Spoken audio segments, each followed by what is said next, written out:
The Mayo Experience. Mayo Experience. Mayo Experience. Mayo Experience. Experience. Welcome to the Pat Mayo Experience. Week 7 picks, bets, spread previews, game previews. No more Survivor because we're all out. Maybe some free money towards the end of this too. If you want to get into a draw for 20 DK bucks, 3 ways to do so this week. Number 1, or smash the like button for the episode. Leave your DraftKings handle in the comment section. Tell me your favorite spread or total of the week. That's way number 1. Way number 2, subscribe, rate, review, and download the Pat Mayo Experience audio podcast. Please, people, if you listen on the audio feed where there's bonus content like last week, if you wanted to hear about China, you didn't see it in the video, but you heard about it on the audio feed, still pretty timely now that LeBron has weighed in too. So you might want to go and re-download that one. Download as many times as possible. Tell a friend. But what you really need to do after subscribing and downloading, 5-star review, DraftKings handle, something you like about the show. The easiest one to win because no one fucking does this one, all right? So there are very few people to compete against, unlike the other draws for the 20 DK bucks. Final way to do so, follow me on Instagram at ThePME. The quest for 10,000 Instagram followers begins now. At 5,000, want to double that before the end of the season. Probably not going to happen, but with your help, we can do that. You see a sports photo pop up in your feed, quick heart, and then boom, after following, leave your DraftKings handle in the comment section. Winners announced every Monday on the live PME, 1 p.m. Eastern Time with Sal Vetri, breaking down and recapping the waiver wire and the week that was in the NFL. Other thing that you might want to do, if there's a part of this show that you like to help us build the end of the year best ofs, leave the time code of a part that you loved during the show, and I can just quickly go back and cut that out. Leave your DraftKings handle too. There might be some bucks in it for you, all right? Geoff Fienberg is here, kind of, because it seems like your soul is still in Vegas. Your energy has been left in Vegas. All that's left is the poison that's in my body that hasn't exited yet. Did you have to declare that at customs? Thankfully not. Don't want to get stuck in the States? No. Good times, though? Oh, we did it right. Tell us, like, how many people went? It's about 16 of us. Great group of friends, and we love to make each other laugh.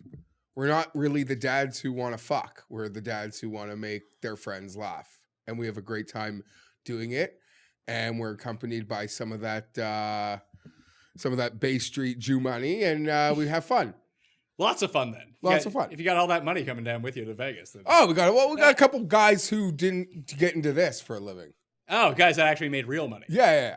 So you want to be tagging, like, do you like split into like groups of like 3 groups of like 5, 5, and 6? Is it all 16 people at once? I know like dinners and stuff like that. Oh, no, dinners is sort of like a couple things on our own, but well, what do you mean? Like, we don't really do activities. Sort of like dates. Like go to the sports book. Not all 16 people go to the sports book. No, but there was about like 14 of us. A couple maybe like 12 because a couple took the early flight home on Sunday. Smart. Got to get back. A couple of them just had no interest, but no, did it right at the Westgate. We got a couple of like the booths.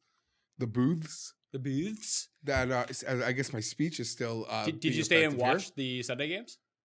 Yeah, but no, I only stayed at the Westgate for the early games. All right. So where did you watch the Chargers game at? Just in seclusion in the West Wing of the MGM. Yeah. Okay. And then I had a flight after it, which was I don't mind I like the red eye. Yeah, because I slept right through it, and then I came home yesterday. It was a holiday, got a bit of sleep, and I felt like great. Like I actually had a couple real life things to do that I like felt pretty good about, other than being tired. And now it's hit you. But today, I felt like hit by a truck, and all the poison is coming back and saying, "What have you done?" You need to go to the gym and get on that stepper. Honestly, and just sweat it all out. Do you know what like 5 steps do to me right now? You saw me like sit down. The third member of the show behind the cameras and controlling everything, it is Super Bills fan, Paul Shaughnessy, the director. The fourth member of the show, The Coin, with its terrible picks, but better than my picks, as we'll get to here in a second. That leaves the fifth member of the show, Tim CUST.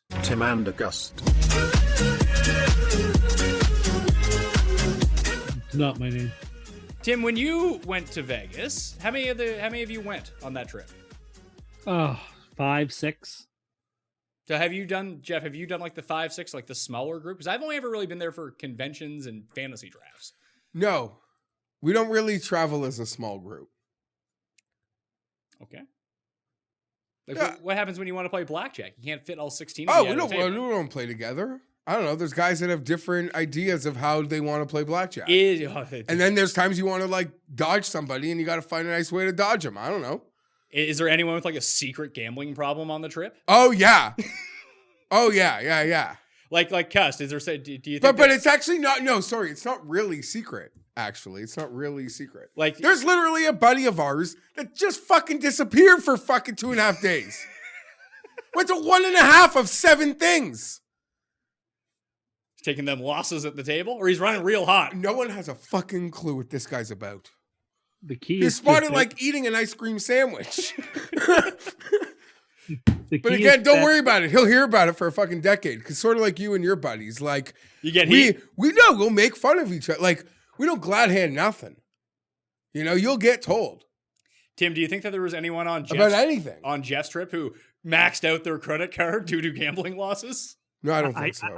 I don't think so. I think the key though is just bet 6 the hard way, bet 8 the hard way. That's where the money is. I'm not really about the felt. The felt doesn't really calm me. Oh, really? Oh, I Yeah. could be at the blackjack table for hours. When I was playing there last time, sort of my other friends didn't want to play crap, so I was playing. People were just betting against me while I was rolling. So they were winning. Yeah, like I actually it was fun, but Okay. Sorry. it was a lot of fun.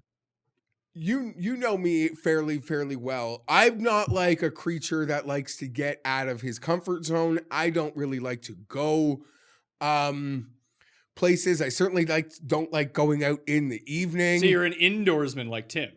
Yeah, sure, I don't like going in many places that ways. In many ways, I'm one of the craziest people that don't. Well, I disagree. I don't totally disagree with how Tim ranks his seasons.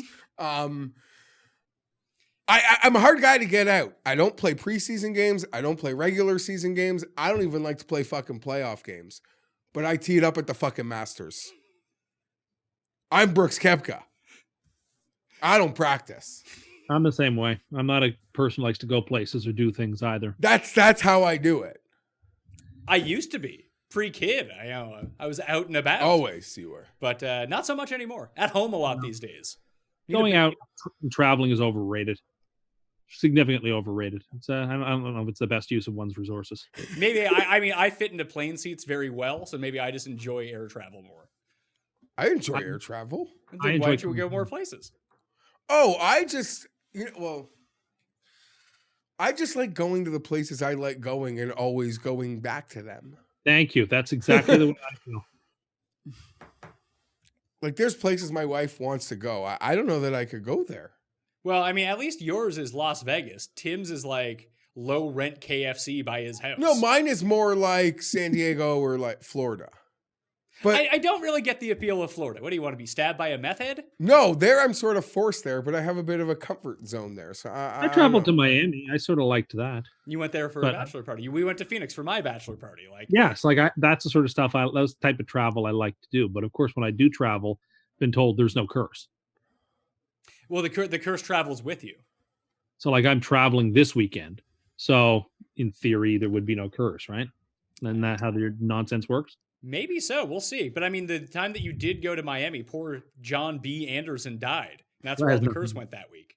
Had nothing to do with me. You know, I mean, his name hadn't been brought up in 25 years. Next thing you know, he's dead. Whatever. All right. Let's recap from last week. Awful week for me. I had the week last week that you guys had in week 1. I was 3-11. Yet, one of my better gambling weeks of the year. Did not bet a spread on Sunday, just props. And I hit my super lock, which was nice. Good thing I allocated that to Thursday. But I dropped below 500, 44, 47, and 1. Jeff, you were 10-4. Hot week for you, 51, 40, and 1. Big leader, up 7 games now. I was good in Vegas. CUST, 6-8, 45, 46, and 1. Tied with the coin, who was 6-8 as well, 36, 55, and 1.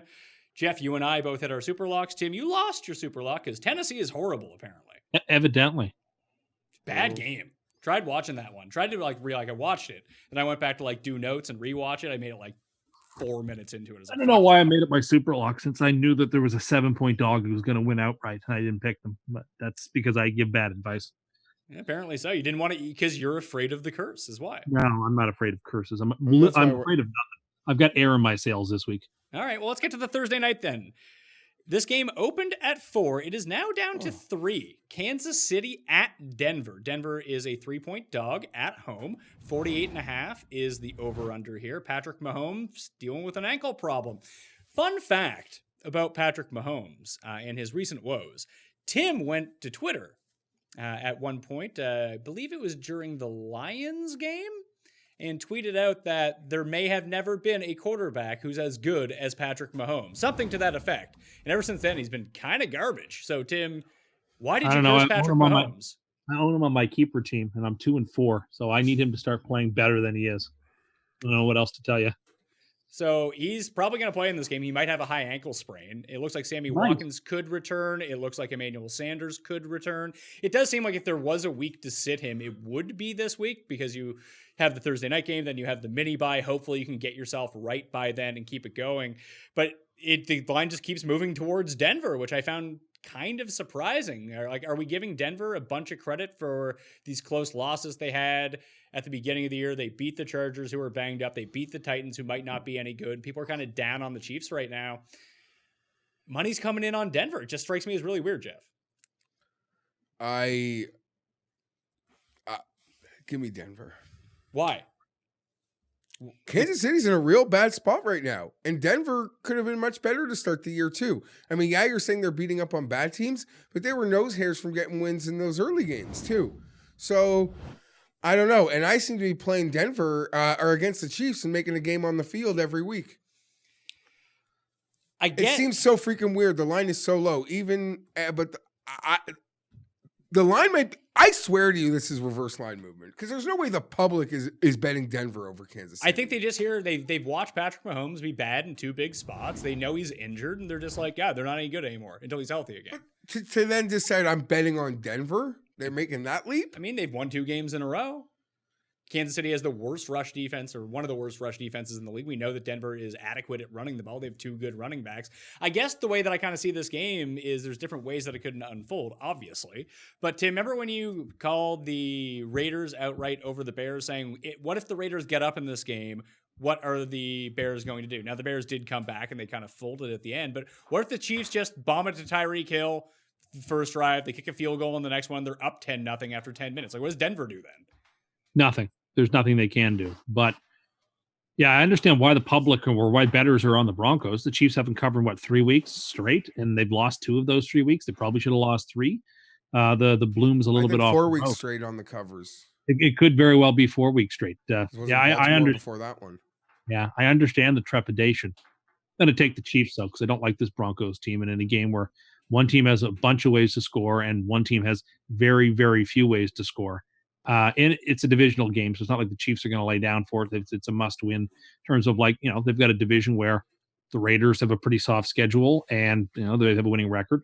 And I think that, there's at least one other team in that division who can vie for it. So I think the Chiefs have got to put their cards on the table and play. So I'm going to take them. Wouldn't bet it though. I think it's going to be a real close one. I got the Chiefs winning by 1 or 2, so I'm taking them. I'm going to take the Chiefs in the 3. And I don't know if I'm going to end up betting it or not. I either feel really good about these Thursday games, or I have no real idea. This is one where I have no real idea. It all depends on Mahomes' health, and we're just not going to know what effect this ankle is going to have on him. And what if he's like a late second scratch? I mean, they wouldn't. If it was me and I was Andy Reid and I had planned on benching Patrick Mahomes, I probably wouldn't reveal that information until right before kickoff, wouldn't you? Yeah, it's a short week at altitude. I'm shocked if Mahomes didn't play. It's a divisional game. These games matter more statistically than others. You can't just afford to punt it. You know what matters more? Having your MVP healthy. Yeah, well, you'll have a mini bye after this. He's got to play. If he can play, he's got to play. That's all there is to it. The offensive line injuries have been not great, I'll say, for the Chiefs. We're actually seeing him. It's not like Mariota level where he's just running around like a crazy person and taking sacks. And then you put in Tannehill and all of a sudden he's taking sacks as well.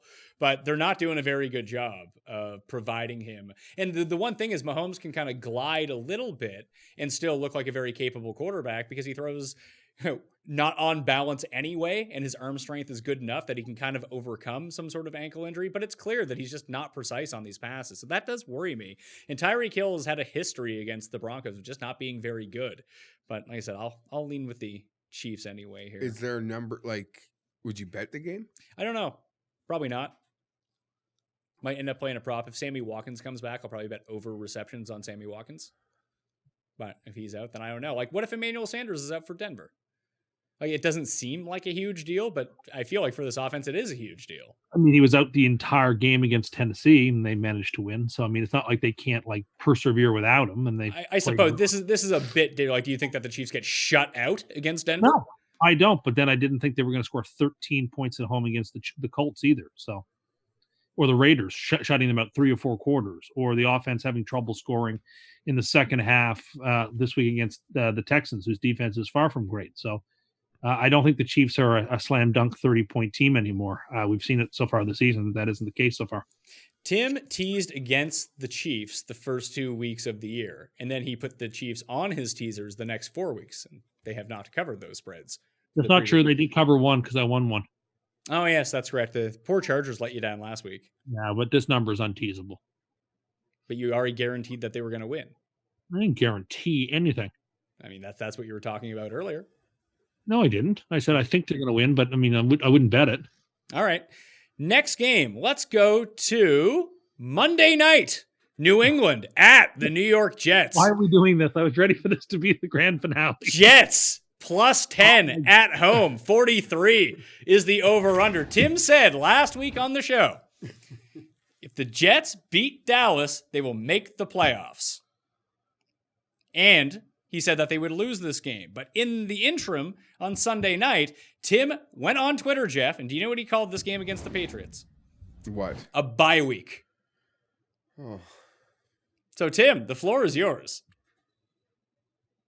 Everything that I was hoping for this season hinged on Sam showing genuine progress and him being able to command the offense. And we didn't see it the first 4 weeks because he was sick in week 1 and then out the last 3 weeks. And then the offense was truly abysmal. You know, you put him in against a pretty darn good Dallas Cowboys defense, and he just tears them apart. He makes one bad pass for which he got intercepted. He's still young. He's going to make that odd mistake. But he just was a virtuoso out there.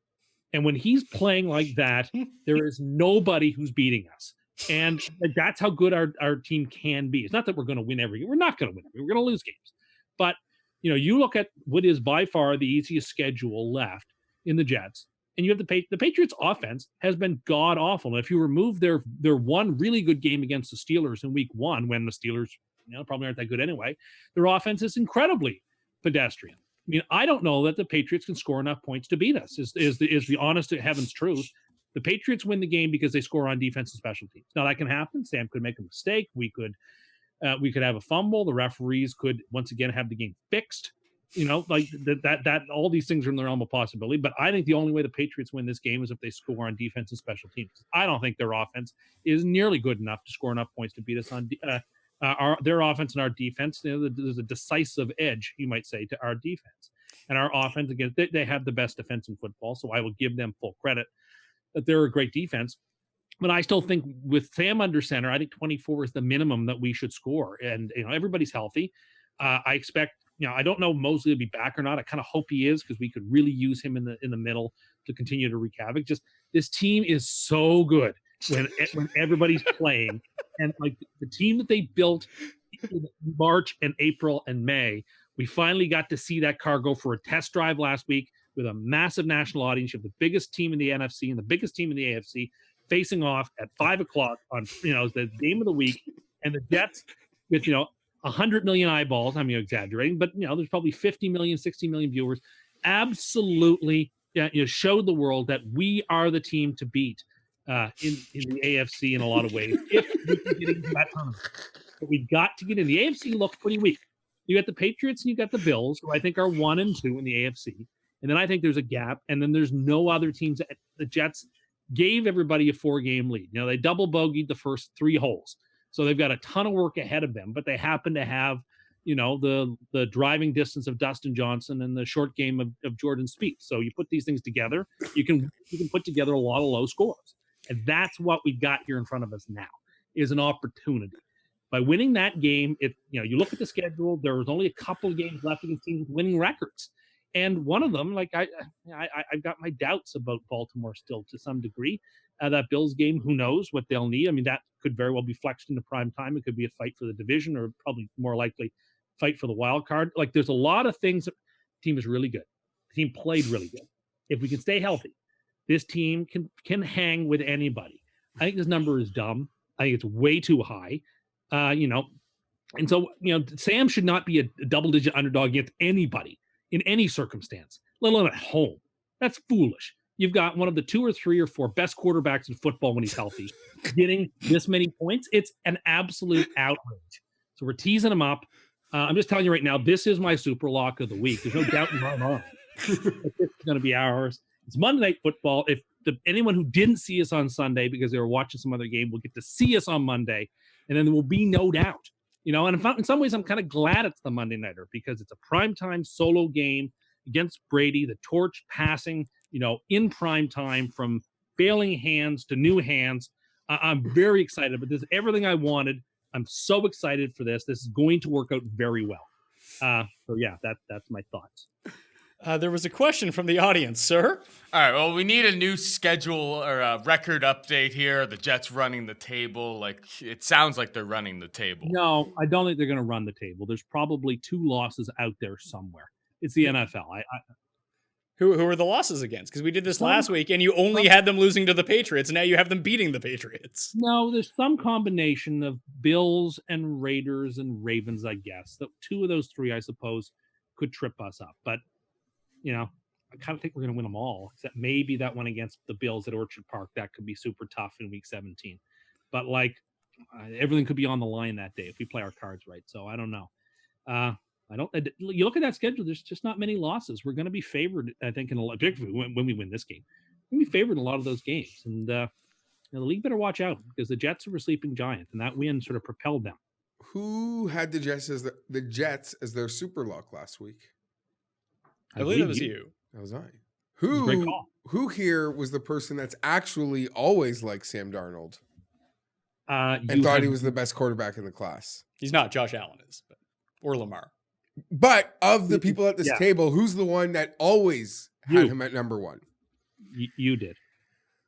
You convinced me, Tim. I'm taking the Patriots. Yeah, I'm taking the Patriots as well here. I don't know, man. You just say all that. Yeah, I was on the fence of this game, but I'm like, this has to just. It's not Monday Night Football. It's Sam Day Night Football. Oh my God! Did you spend your whole lunch break figuring that one out? No, it just occurred to me this morning. It's no. And even sitting on it on that one. Could wait to zinger back it. Did you have that written down in your notebook? Don't worry about what I have written down, what I don't. I heard you banging the table pretty hard. He was banging his knee or banging the table. I'm surprised he didn't have a sig cough halfway through. Here's the thing. So they looked obviously a lot better than the worst offense in the history of football when Colombo was under center for them. So Darnold comes back. They look a lot better. And then they actively try to blow the game. If Dallas was just reasonably better coached, they win that game. Also, I think half of Dallas got hurt during that game. Dallas is still a darn good football team. Well, they weren't. They were not full of their darn good football players. Have a ton of missing their 2 best O linemen. Amari Cooper goes out. They suffer 3 defensive injuries. Give me a break, Tim. Baby. And now no. But now hold on just for a second. But you're saying that they beat this Cowboys team that wasn't even really the Cowboys team, and they still almost lost.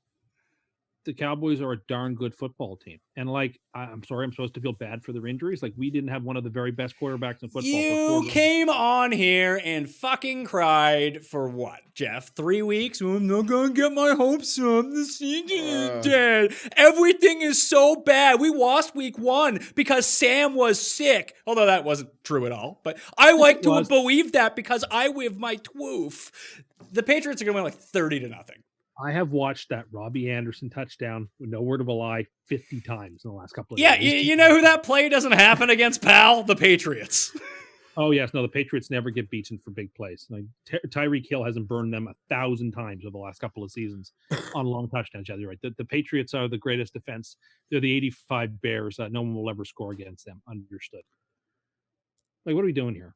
I think their defense is fantastic. He is literally...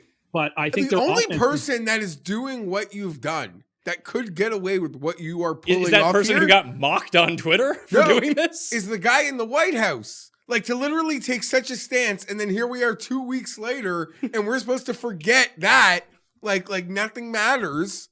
Well, I just thought that Sam would take longer to get back to 100% once he started playing and like being sharp and not being, having not taken a snap or done anything for 4 weeks to sort of be slow to the take. And what we saw was, when you're just one of the best, that you don't need that time to recover. You just bang, bang, bang, bang, hit your guys. This is great for Bell too, right? The Patriots cannot stack the box against the Jets because if they do, Sam will carve them up. Like the Patriots always like to take away what you do best.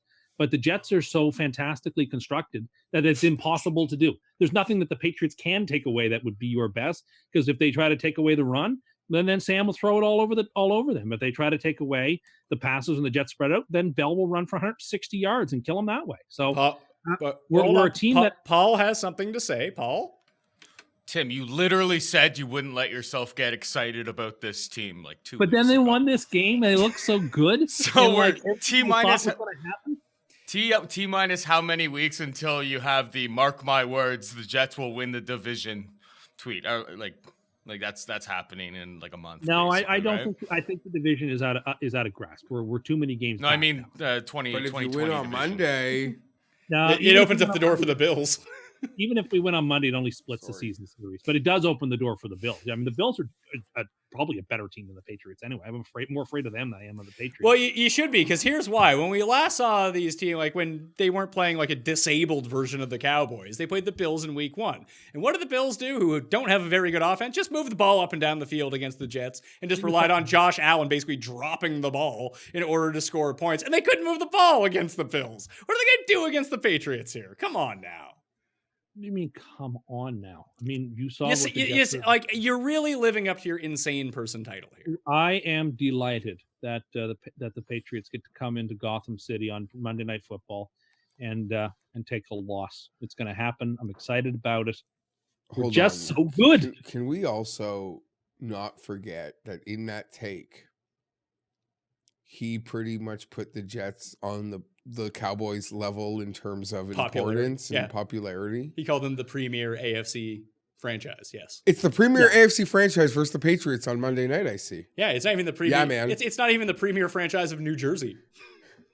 No, of course not. There's 9 NFC teams that are more important than anyone in the AFC. I've always stipulated that we're the American League to the National League. I get it. We're the less important conference. It's always been the case.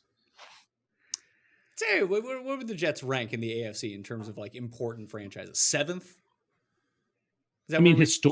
Historically, there's no question that it would be 1, because if it wasn't for the Jets winning the Super Bowl 3, there may not be an NFL.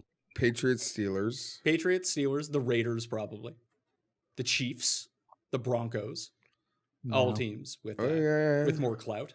And if we want to talk about like historic franchises, does the NFL even exist without the Bills? Probably not.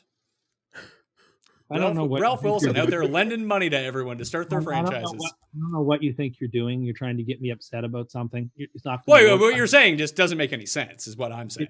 You're welcome to believe that. I can't change. It's just like, who's a really good National League team in baseball? The Mets. Everyone loves the Mets. Premier franchise. They are. They aren't. They're not the Cardinals or the Giants, or the Dodgers, but they're still bigger than almost any American League team that isn't the Yankees or Red Sox. The 2 biggest ones. ones. Yeah, the 2 biggest American League ones. Yeah, sure. All right. Have we spent enough time on this game? You and I are taking the Patriots, Geoff? Yeah, it wasn't an easy pick for me. I wasn't really sure, but I heard that and made it easy. Yeah. So the Jets win next week. This show is going to be just you will not appreciate that. I can see you'd hate it if the Jets won next week. I don't really care either way. I think it's funnier if the Jets lose, but to hear this again and like rattling off the schedule and then they'll like lose to the Dolphins or something. Wouldn't that be heartbreaking? When do they play the Dolphins? Is that next week? Nah, that's a good question. It's definitely coming. They'll play Fitzpatrick in that game just to beat the Jets. In a revenge game? Yeah. Fitzpatrick's going on a revenge tour here. No. Who do we have next week? Maybe we did. I clicked the wrong week. Darn it. This stupid website doesn't work right.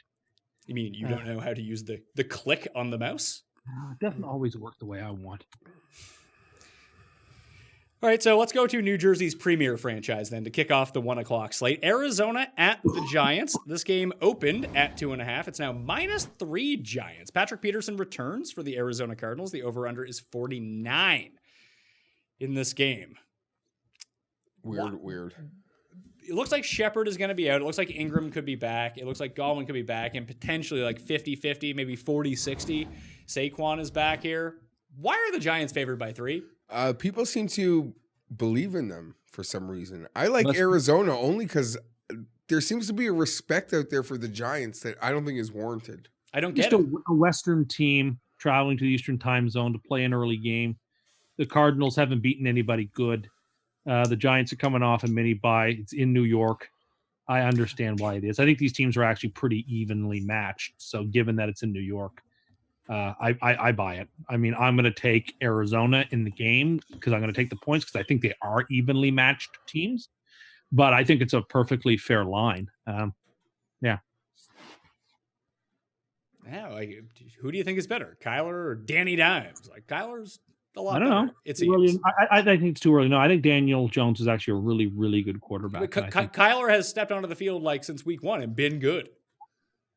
Sure. And, I think that we've seen Jones, who is, also a rookie and wasn't the first overall pick in the draft. We expect him to take a little bit more time, play pretty well. He's going to make mistakes. He's a rookie. That's going to happen. I think the Giants have played harder teams than Arizona has so far, too. I am going to take Arizona to basically win this game outright, too. I can see Sorry, it. but who did Tim take? He took Arizona. Yeah, I did take Arizona just because I think I kind of got lost in how much he talked about the Giants. If the Giants get everyone back and everyone is 100% healthy, then maybe it just turns into Barkley running all over the Cardinals here. But I just think the Cardinals play such an up-tempo game.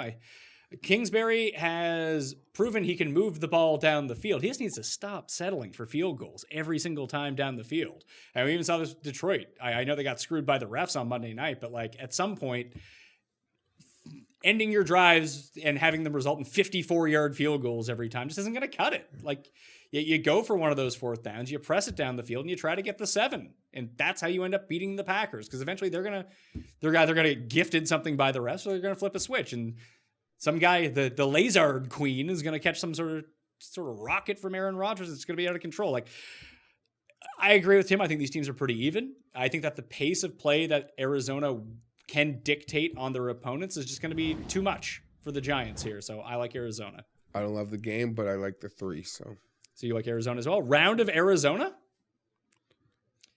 You going to fall asleep here soon? I'm good. Are you saving all your energy for the Chargers game? That's ready. A long ways away, sir. I've got nothing to say on that game. Who's going to watch it? I mean, go watch it twice, but who else? Kyler Murray fantasy owners. Christian Kirk might be back. Whew. Houston at Indy. Battle of the AFC South. Indy coming off a bye. They're 1.5-point favorites at home. 47.5 is the over-under. Both these teams' last wins came against the Kansas City Chiefs. I think the Texans might be riding a bit high here. They lost an offensive lineman. That's never great news. They lost some key defenders in that game. Indy getting healthier by the day. Leonard's going to be back. Hooker's not quite back yet, but he's eventually he'll end up coming here. I like the Colts at home, -1.5. If there's one thing that we've seen so far, and that's really good for Indianapolis, T.Y. Hilton crushes the Texans every time they play anyway. And the Texans have been absolutely torched by the team's number 1 receivers. And so much of their offense, the Indy's offense, runs through T.Y. Hilton. Now, he was banged up going into the bye, coming out of the bye with the quad. He should be fine. I just think he goes bananas in this game, and there's nothing the Texans can do about it. The second you want to start believing this Texans team, they will let you down. I assure you. I'll be on Indianapolis this week, Pat. Hard-hitting analysis from you. I'll keep going. I thought I was getting cut off there. I don't think... I think the injury on the O-line is huge. I just think they play the type of game that's perfectly going to set up to taking care of Houston. Houston has trouble with those multi-receiver sets. And the 2 big tight ends. And I just don't see Indy giving up the huge plays like Kansas City would. Maybe this new like DeAndre Hopkins offense where they only throw to him on 3rd and 1 and he gets 4 yards a pop. Maybe that works. But I don't know, I just think Indy has the tools. And I'm telling you, the people are probably going to be all over Houston. That Indy win against the Chiefs in prime time is like Maybe probably 3. Might as well have been 3 years ago. yeah. So Indy at home, Houston will be a publicly backed road favorite. No, Houston's an underdog. Sorry, the spread is still pretty small. I like Indy here. I'm surprised it's not a pick 'em. It might even get there. Coin likes Indy too. Tim, you? Yeah, I'm going to take the Colts. I think it's the sharp side. I see all the reason why I think by the time kickoff happens, I think the Texans will probably be a 1-point favorite, maybe even a 1.5-point favorite. I understand why, but I have not forgotten the way the Colts looked against against the Chiefs, and they blew it against the Raiders, but that was aberrational. I think more often than not, this Colts team has looked pretty decent. And yeah, I understand the plight of trusting the Houston Texans. They'll get you. So I will take the Colts, but with no great confidence.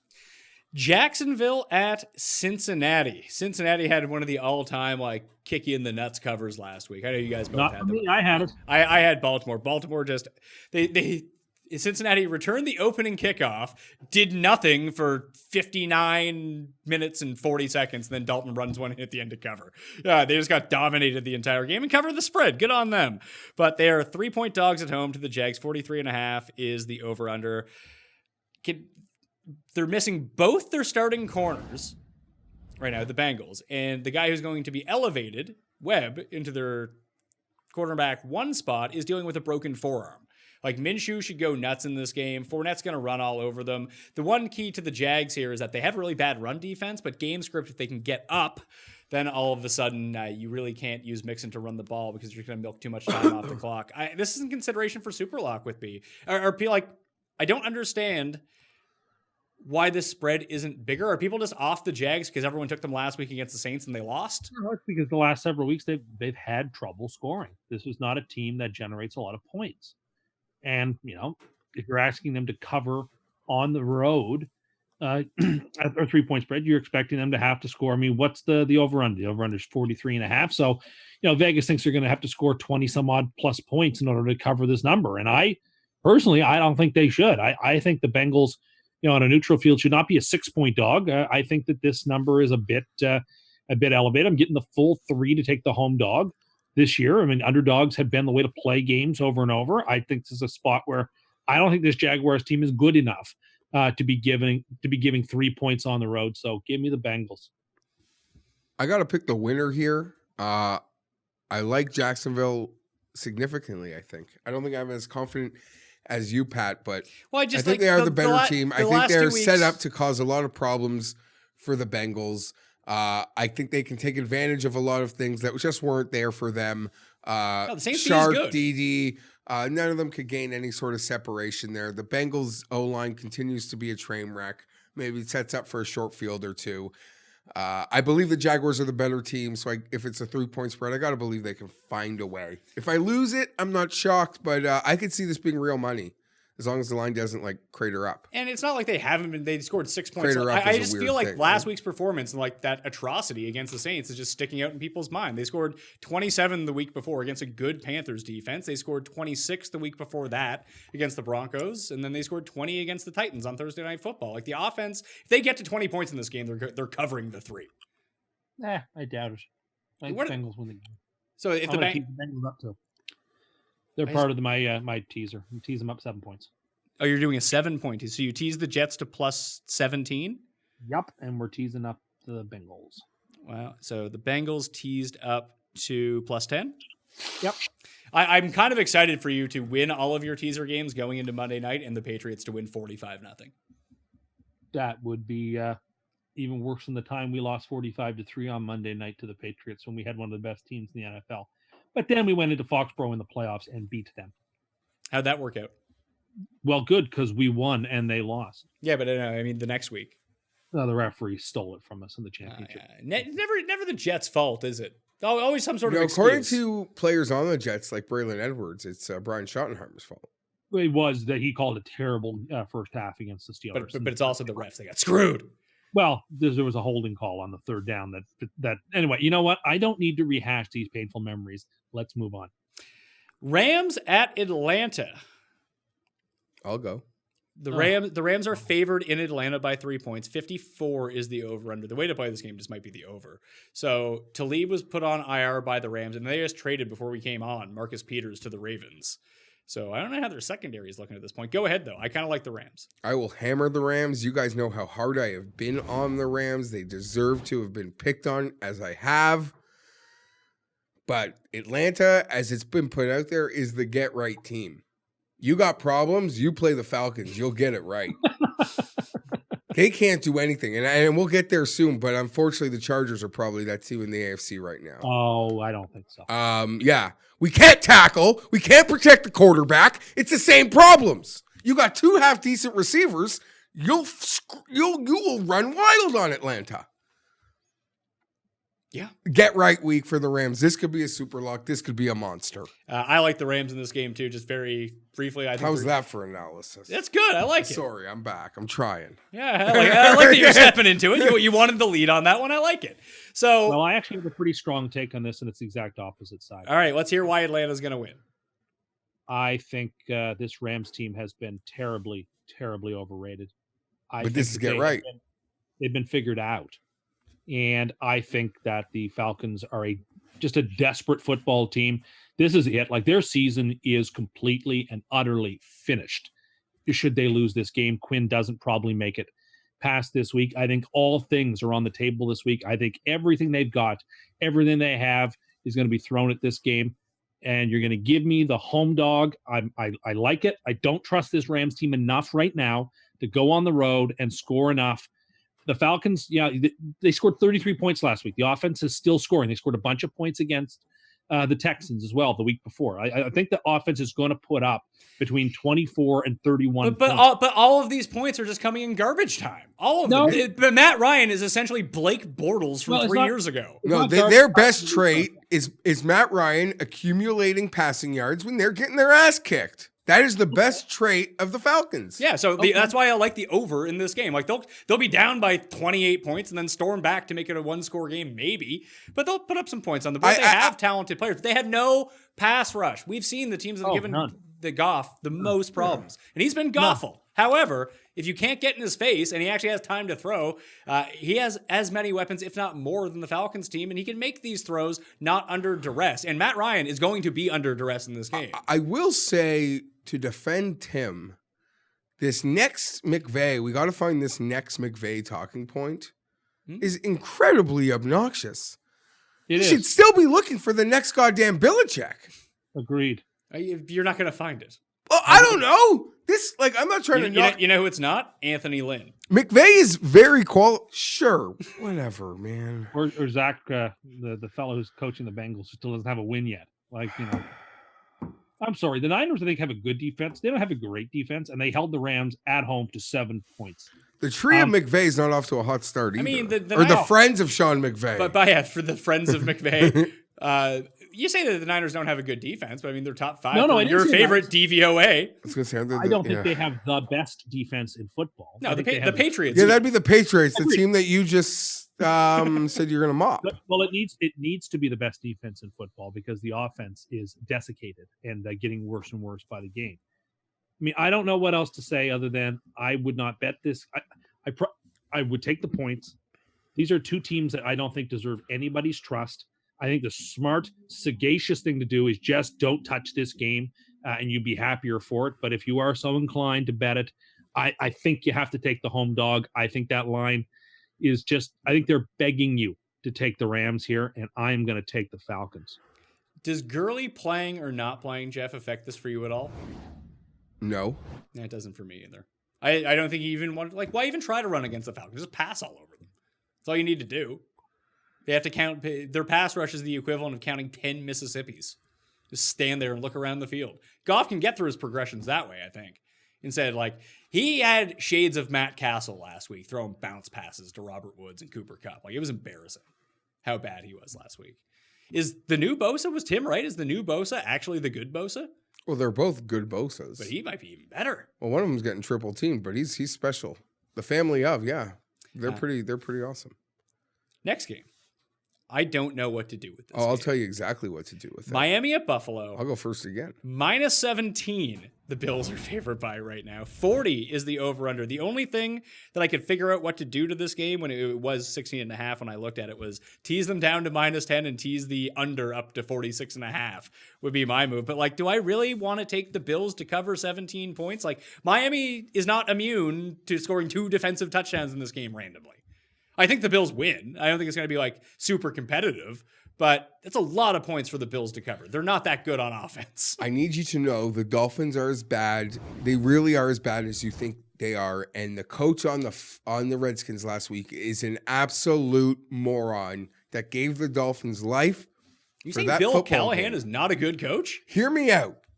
Hear me out. Because I had the Redskins everywhere. I just needed them to win in a lot of situations, even though I did lose a bet on the number. One of the 4 games that took me last week. 14-0, just about the start of the 4th quarter, the Redskins decide to kick like a 57, 58-yard field goal. You punt that shit deep, you make the Dolphins score. 14-0 versus the Dolphins is like 28-0. It's very reminiscent to what we saw. You make them go 85 yards. Tim can speak to this. That's what the Browns did to the Jets in that Monday night game. It's just like, we're not even really going to... They got up by a bunch, and they were just like, we're not even really going to try on offense anymore. We'll get to ball midfield, and we'll punt it back to you, and you'll punt it back to us. Yeah, Odell like broke one. That'll happen. But yes, you're right. I couldn't believe it. They start at midfield. Fitzpatrick makes one play, and they got life.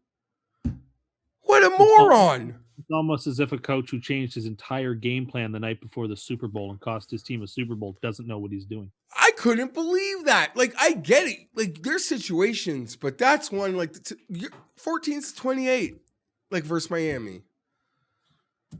Like So that drove me mad, because then everything happened sort of from freaking that moment. Like, what's the final score of this game if the Bills cover? Like, I haven't even spoken about this game yet. Is it 23-3? No, it's an absolute shit kick. Can the Bills do that? Yes, against this team, they can, they will. At home, I promise you, when your rival is trying to do what Miami is going to do, the Bills, they will run it up. They will run it up. They will run it up. Did I mention they will run it up? I heard that. I wasn't sure if you were stuck on a loop or not. Well, Today I might be, but they are going to shit kick them hard, and they won't stop. They will not stop. They will play that Bills make you want to shout. Oh, we'll like be playing that at the bar with Paul. all night, all day, all day. They hate the Dolphins. The Dolphins are doing what the Dolphins are doing, and the Bills will make them pay. Well, maybe the second time it might not go, but this one at home is gonna be like a shit kicking. Well, they were torched by old man washed up AP last week. I guess Frank Gore's going to have a huge game against them too, and a revenge game for Frank Gore too. Tim? I think they're the only team in the league that doesn't put pressure on Rivers. Yeah. Like the Bills will kill them. Yeah, but Josh Allen's good to like throw 14 the other way. He is. That's always on the table with Josh Allen. I'm confident it's gonna be ugly. I'm not as confident, but I will take the Bills and I will tease them down. I don't bet real money on spreads this big though. But if I did, if those were my thing. So the Bills to plus 10? Yeah, minus 10. And I do think the Dolphins late charge, because Callahan's a moron, sets up well for like the next couple weeks maybe, and still picking on them. There's not a team in the league, Pat, I swear to God, if they ask me to lay under a touchdown, I will still go there. I know this one's 17, but I'm talking about going forward. The Dolphins have shown me nothing, even in that comeback, that I will not still try to pick on them against the other inferior teams in the league. The Bills clearly aren't one of those. But do you think would lay 7 with the Bengals against the Dolphins? Because that game is coming up later in the season. This Bengals Dolphins. Well, we'll see when I get there. But the Dolphins have shown me nothing. No, I agree. They lost to the Bengals. I mean, I'm not trying to make, but they lost to the Ravens by 6, and the Ravens shit kicked them. Okay.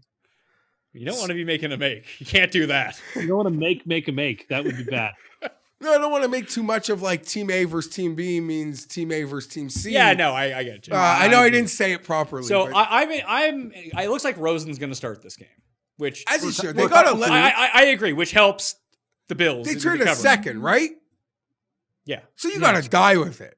as ugly as it is. I agree, but I mean, you have to let Ryan Fitzpatrick go on his revenge tour here. But do you think that Flores called that 2-point play? Oh, the tank shit?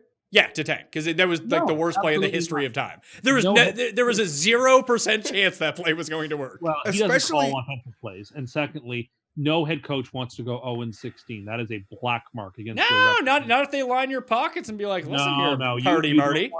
You don't want to be 0-16. You want to win. It was poor execution on that play. Maybe because it was the Redskins, a team in direct competition. Yeah, that's what I'm for saying. what they're trying to maybe accomplish. They now own the tiebreaker against the Skins. Tim speaks of like crucial head-to-heads early in September and October. Well, that would be a crucial tiebreak, Timothy. Yeah, I think that they tried to win. It just was poorly executed because they're the worst team in football, and everything they do is usually pretty poorly executed. So I have a conundrum here. I said that I would not pick the Bills at any point this season to cover by more than 4.5 points. If they were bigger favorites than 4.5, I would bet against them. They couldn't cover it against the Bengals. Well, then take the Dolphins and let's move on. I'm taking the Dolphins, plus 17. Probably not going to bet this game. I do like that tease down, though. Maybe I'll do a 10-point teaser. It's the only way to play it. Let's see here. Oh, Minnesota and Detroit. Minnesota at Detroit. Detroit is a 1-point dog at home. 46 is the over-under. The Lions got screwed on Monday night. I have a theory, Geoff. Yeah. Hear me out on this one. I think it's like the Witten thing, the Booger thing. There's something about Monday night that I think the NFL is telling ESPN and the refs to fuck up as much as possible to get people talking about the NFL on a Monday night, because these games are all terrible anyway. I think that there's like, it's not a fix for or against one team. I think it's just to be as bad as possible to trigger people on the internet. That's my hot theory on it. That's the type of conspiracy you would have had written on your wall that time. And you thought Sidney Rice was purposely kept out by the Vikings, so they re-signed Favre. I did. I thought that was the case. Fucked my keeper team for like 3 years. I gotta own it. I didn't really see much of when the game got bad and ugly. I was out. I bet the under, so I was sweating it till the end. Thankfully, Jamal Williams took a knee on the 1-yard line. Really helped me out there. It was one of those weird situations where I had Green Bay picked on the show, but I didn't bet Green Bay. I just bet the under. So I was like, well, I really don't want them to cover at this point. I'll take the L for the show. Okay. I really like Detroit here, Pat. I like Minnie.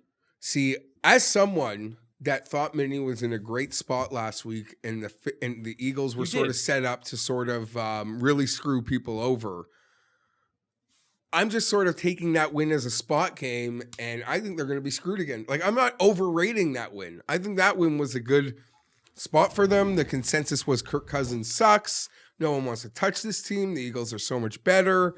The Eagles were a massively publicly backed underdog, even though that spread kind of fluctuated, even went up to 3.5. Got up to 4.5 by kickoff. So it said something, and the Eagles did make a charge and had me sweating it a little bit. But I think Detroit is almost what they're advertised as right now. I just think Minnesota is like 90% of what Detroit is 90% of what Minnesota is. They seem to do things. Agreed. Yeah. And they're got defensive-minded head coaches. Yeah, like they're built very much the same way. They're offensive pieces. Like they have these skill guys that you can use in fantasy, but they don't always show up every single week. But like the big difference is like Dalvin Cook is legit, man. Even against like a fierce. Yeah, he's awesome. Front with the Eagles. Like he was able to gash them. He's going to be able to gash the Lions here. If you ask me for Minnesota to cover like 3 points on the road, I'd probably end up taking the Lions, but at -1, you're just asking them to win. And I think that they will win this game because Detroit will do something stupid like kick 5 field goals and then just leave themselves open to one drive down the field, and that's going to be the end of it. Maybe the refs have it in for Detroit, something like that, and Minnesota gets a good call here. If this game was outside, I mean, we've seen that Minnesota really struggles outside against good teams, winning teams, but this game going inside at Ford Field. I'll take Minnesota. Tim? Yeah, Lions have a short week. It's never great. Minnesota getting to play indoors on the road is, of course, neutralizes the negative effects that them being a road team are. I think the Lions losing the way they did on Monday night, there's a hangover effect to some degree, and the Lions are dumb. I can't trust them. The Vikings also could do any number of stupid things and throw themselves out of the game. But between the two, I will take the Vikings. especially because it is the short week. If Mike Daniels isn't back for the Lions, I know they can have snacks to stop the run, but having as many big bodies in the middle of the defensive line to shut down Dalvin Cook is going to be essential. If Daniels sits again, it's going to be tough sledding for them. I have thoughts about snacks. Do you? Yeah, well, we'll get to that here in a second. Oakland at Green Bay. I'm curious to see what the public does with this game. Green Bay -6 at home against the Raiders, coming off the bye. The big win in London against the Bears, 47 is the over-under. Who are people betting in this game? I don't know. Because the world bet Detroit on Monday night against the Packers, and they covered. They won their money on Detroit. People don't think this Packers team is for real, and to watch them, I can see why. But I don't know what to make of Oakland. They look good some weeks. They look horrible some weeks. I just don't get it. Can you share some insight with me? Because I'm very torn on this. It feels like Green Bay should win by 20. Yeah, I'm ready to bet Green Bay and confident they can win by a touchdown. Like, I don't think I'm going to have a hard time doing that. The one thing with this Green Bay defense is they can get gashed on the ground. And you know that the Raiders want to turn around and give the ball to Josh Jacobs. He's back at 100% after dealing with a knee and an elbow. And he was still effective in those games against Indy and against the Bears, that he should be able to pound Green Bay on the ground. If they can run him, score that way, they can also milk the clock at exactly the same time. I don't know. Tim, you've been the Oakland Whisperer. Tell us. Yeah, I'm terrified of this game for the Raiders. I think it sets up a lot like the game they played against the Vikings, where they just were never really in it because the defense was able to slow them down. Now, the Lions showed that you can sort of take the Packers deep, but the Packers also did a marvelous job in the red zone, sort of shutting down opportunities for the Lions to score. So, I'm very, very torn on this. I don't love it, but I will take Oakland. Only because they're coming off a bye. I think they're very well coached. And, the Packers coming off a short week, the Raiders coming off an extra long week. That's certainly an advantage. And the Packers have not looked, like world beaters at home the way they usually do this year. I don't know why that is, but that's just the case. So we're going to go with the Raiders. I think there's a little bit of value on the 6. I think this game should be a 4-point spread. I think a lot of this has to do with if Devontae Adams plays or not. If he plays, like, their offense is different. It's better. Like, obviously it's better, but like it has just a different dimension to it. Like, it's so stagnant when he's not out there. Like, they have nobody. They have like decrepit Jimmy Graham running routes at like Tim's speed when Tim ran the 40 at 7.9 or whatever it was. Yeah, that's Jimmy Graham at this point. In a row, and there was. But the Raiders beat Denver with Joe Flacco at quarterback. They lose to Kansas City with Mahomes at quarterback. They beat Indy with Brissett. They lose to Minnesota with Cousins. They beat Chicago with Chase Daniel. I feel like Aaron Rodgers skews more towards Kirk Cousins isn't a great quarterback. He's not a bad quarterback. He's somewhere around average. I think that he's better than Brissett. Yeah, no, I'm with you. So every time they go up against like a reasonable quarterback, they lose. I'll take Green Bay. Yeah, I just don't see 3-game win streaks with Oakland. I could make the case. See, it's hard. Like, blindly, you could argue the spread's a little high, but I don't know. I'm not willing to back Oakland here. I don't want to step in front of the Packers. I think it's Packers by 3, so the Raiders get the cover. San Francisco at Washington. Washington, 10 points. Doesn't that seem... It seems low, short. Right? Yeah, it seems short. So no one will bet the Redskins this week. So I'm going to take the Redskins plus 10 at home. And I assume this line gets bigger as the week goes on. The over-under is 41.5. I actually don't know how they score points in this game, but... I don't know how they cross the midfield, but they will. Case Keenum's weird like this. Like, it doesn't really seem to matter if he's playing a good defense or a bad defense. He's just going to play like Case Keenum. Maybe Score and McLaurin can get in on the action. But we did the power rankings on Monday's show. I had San Francisco ranked at number 2, only behind New England. But it's one of these situations where what do the Niners look like if they get down by 10 points? Well, we don't know because we haven't seen it yet, but like... I don't know. Do we know that they can throw the ball more than 5 yards downfield? Because they haven't really shown it yet. But I don't think that's will they have to? That's never going to happen. In this moment, it's not a concern. I agree. A lot of metrics would tell me the Niners are in a bad spot here, but I can't touch Washington. I can't touch Washington. And for the simple fact that I agree with you, this line gets up, I might as well just take this 10 on a Tuesday and have a little value when it's like 11.5 or something. But not really key number move, but. And yeah, this is the fourth end of a teaser as well. Down to 3? I'm going to switch to San Francisco. I should blindly take, like 99% of the money on this game is going to be on the Niners. If this game doesn't move from 10, I might bet Washington on Sunday. I can see that. Or that your logic is sound. Yeah. Like I feel like when I try to do the spreads by myself, Of course. before they come out, just to see where I'm at and where What do you have, Vegas 13 is at. here? What do you have? I had 14.5. I thought they'd give them more than 2 touchdowns. They've been the best team in football, basically. Yeah, but it's a team from the West Coast coming east, and 2:00 game, and that matters to Vegas, right? They factor that in there. Doesn't matter who it is. So who are you taking? I'm taking the 49ers. 49ers are the best team in football right now. So is the coin. I'm going to switch back to Washington. Fuck it. Washington for me, the Niners for you 3. I don't feel super great about it. Oh, that brings us to the midway point of the show. We're only an hour in. We're making some good time here. Well, we have a lot of. That might have been my shitty analysis through the first 4 games. Well, we're also coming up on. Well, we need your energy for the second half of the show. We had Tim for 20 minutes about the Jets. Your time is coming to talk about the Chargers. But first, we have to dive in to a CUST Corner Mini. Tim, you had a definitive rankings list published on Twitter about all my rankings are definitive. The best snacks, liquid or solid, that you can have at a movie theater. So please, while you're watching a movie, Tim, enlighten us. I mean, do you just want me to repeat what I've got ranked? Because I can do that. You realize that people aren't just like with their phones open on Twitter looking at this while this segment is coming up, right? Yeah, we haven't labeled it a watch along. You could have just said yes.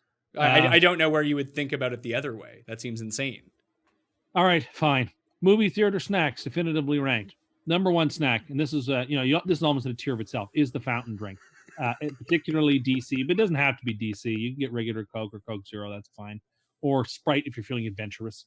Whatever. It's the best. I mean, fountain drink pop is delicious. At the movie theaters, for whatever reason, it tends to be also extra delicious. It's nice. It's refreshing. It's a great thing to have. It's always kind of cool. The cup holder is built right into your seat. I like to, guys, there's so few places I go where I have the ability to use a cup holder. So I like to take advantage of that. I think that's a really neat factor. So cup holder, fountain drink, that's the number 1 snack. Number 2 is buttered popcorn, but no flavors. Let me be clear about this. I hate those people that shake like salt and vinegar all over their popcorn, or like nacho cheese or barbecue. You people are awful. Don't do that. Use the Pat Mayo method of using a straw and layering the butter sequentially through the popcorn bag. It's a fantastic trick. I use it every time I go. You save the charge of them buttering it for you by them layering it.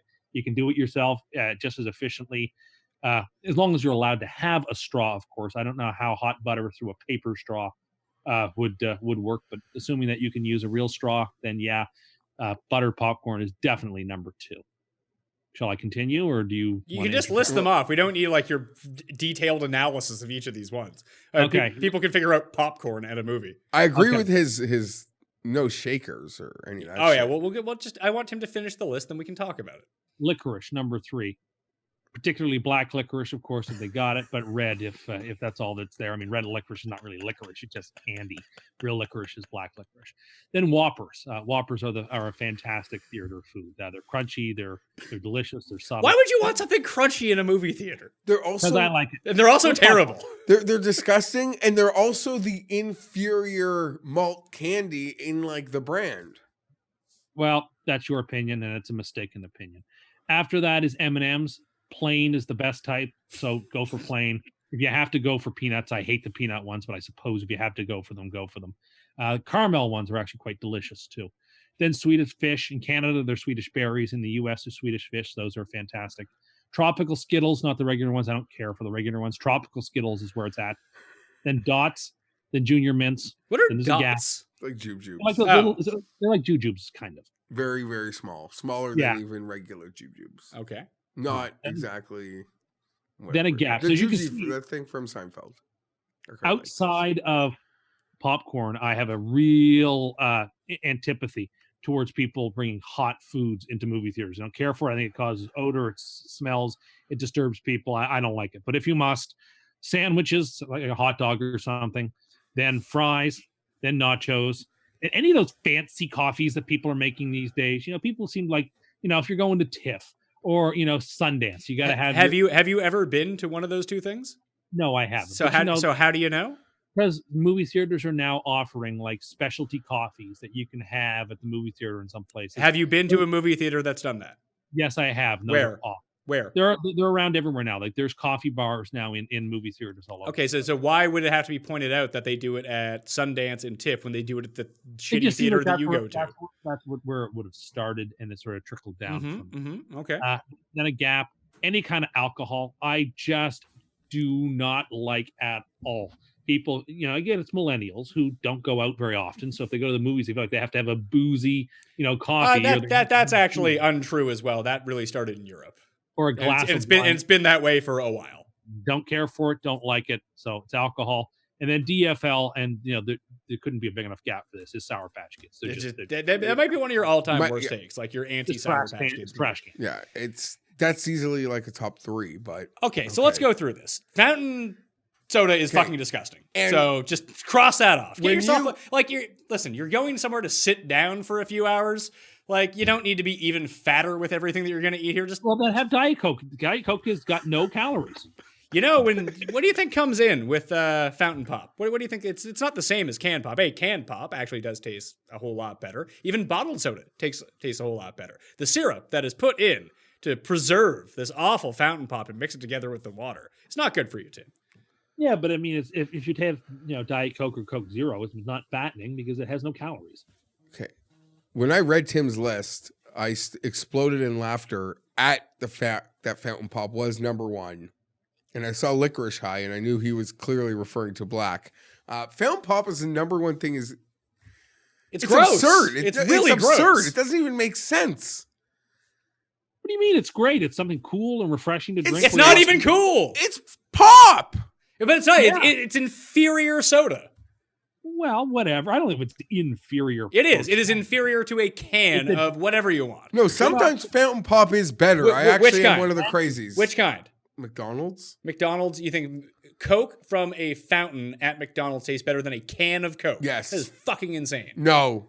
I think No. I swear to God, people that actually drink this stuff have a say. Yeah, the fans know. I believe you guys are just too into this, like too much sugar into you that everything just tastes good after a while. No, I pick and choose with the stuff that I enjoy. So if I'm going to go to a soda, I'm going to have a can of Coke. Yeah, that's what. Listen, I think any soda, I don't care what brand, any soda being ranked number 1 is preposterous. Just have a bottle of water. No, I love it, and that's what I want. Do you get like the biggest one for free refills?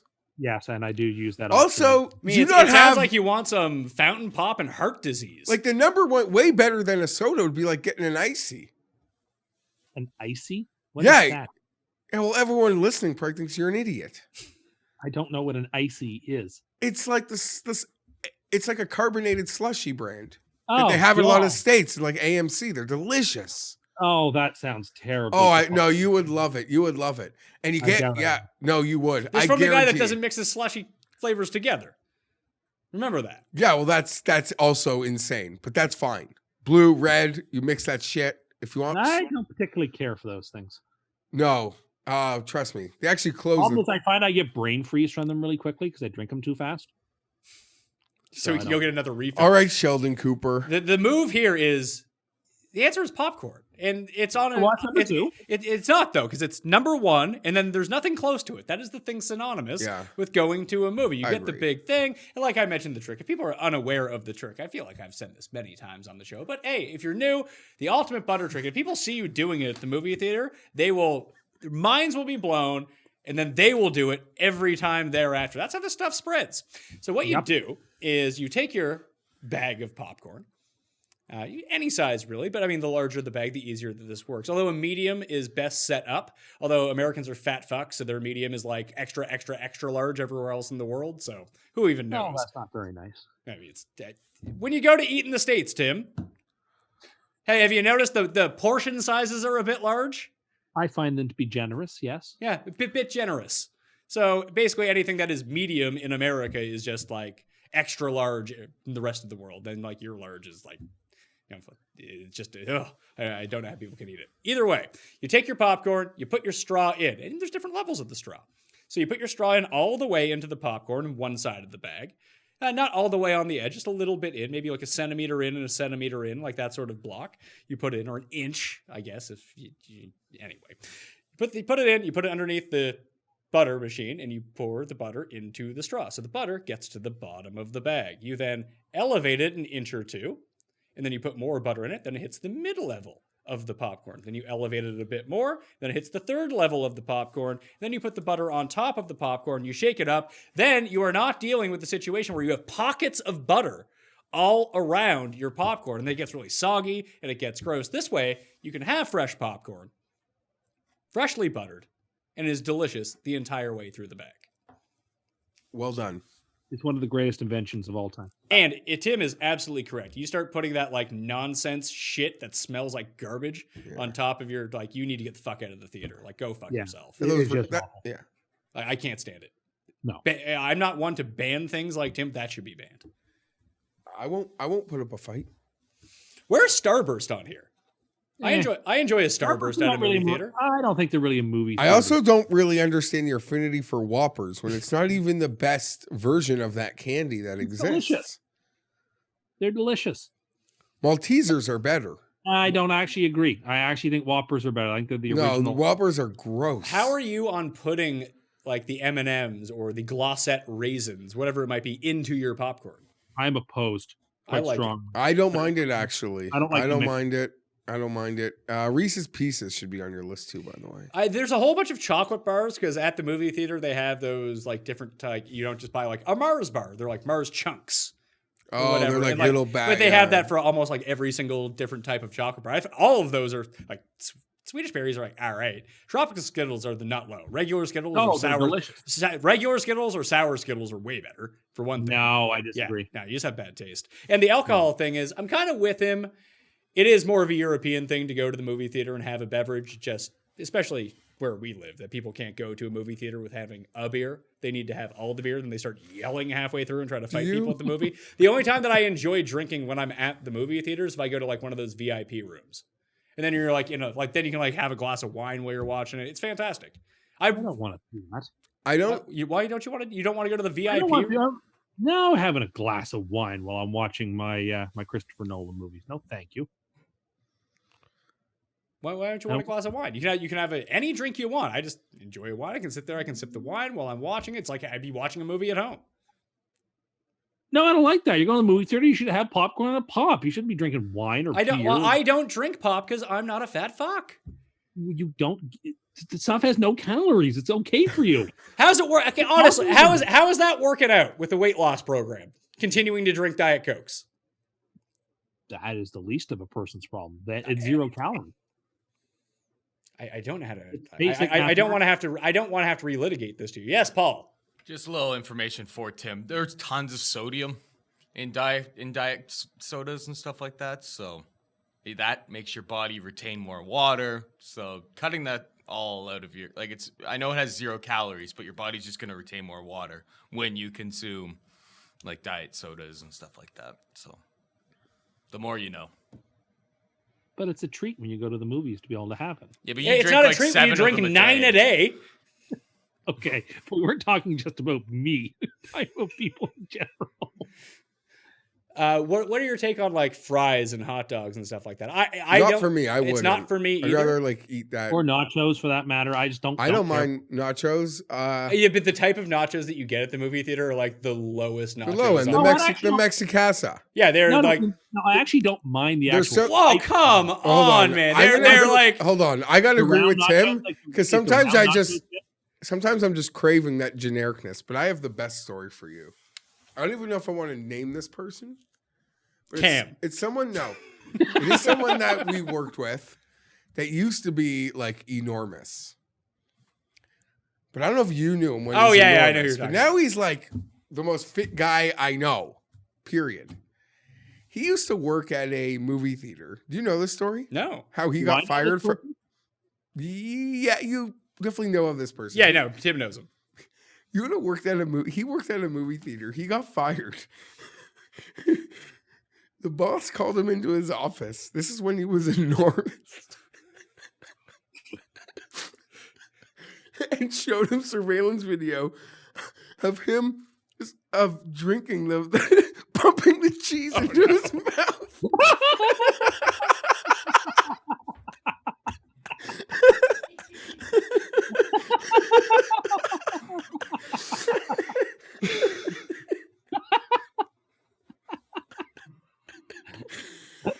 Straight out of a movie. That cheese, that's the part of like the nachos, the actual chips that you get are like low budget chips that are underneath that like hot light. So they get like soggy hot, which is not good. But that cheese is disgusting. Oh, I don't Like mind that's it. below, It's not a that's like below Cheese Whiz in like the lowness rankings of cheese. Oh, I don't know. I think it's all right. Man, But in a movie theater, sometimes the genericness of it. Oh, it's been a while. Yeah, when was the last time you actually had this stuff?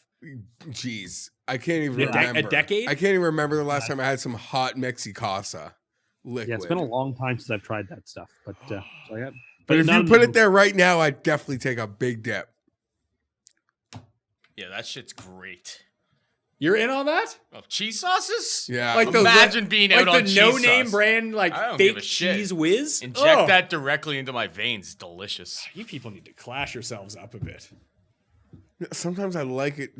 I enjoy a nice Pat's low adventure into like eating every now and again. That's just beyond, like, you can do much better if you're gonna go with like shitty foodie. Go get a bucket of chicken. Yeah, that sort KFC of stuff. or Though, something like yeah. that. They serve that shit at like gas stations now. I think. And Tim loves gas Like the station hot food, so cheese- it the makes hot sense that he cheese would like button at the this. gas station. Yeah, they have the chili and the cheese buttons at 7-Eleven. They do. It's like the dispensers for like milk and cream you put in your coffee. They've got it for chili and cheese. Do you put that in your So what do you put coffee that too? on? Like nachos or like the hot dogs they sell there? Both nachos, hot dogs. Sometimes a taquito if you feel like You have adding. lunch at 7-Eleven regularly? I used to. You got that chili makes me very nervous. Like you have to be really drunk to eat that chili, Tim. Yeah, but you know what? It's pretty good. It's not as good as like Wendy's chili. Like it's not up there, but it's Definitely still- not. There's a spice to that hot There is. liquid nacho There that I is. Like, remember. Put it this way. Used to get that shit at baseball games too. Yeah, this stuff is all drunk food. Like you've given up all inhibition. You're too loaded. You're just like, fuck it, I'm hungry. I'm going to eat this. Would you ever sit down sober and be like, oh, those generic nachos and that awful cheese sauce? Let's get filled up. I'm gonna side with Paul and Tim on this Oh one. my Yes, God. maybe. Yeah.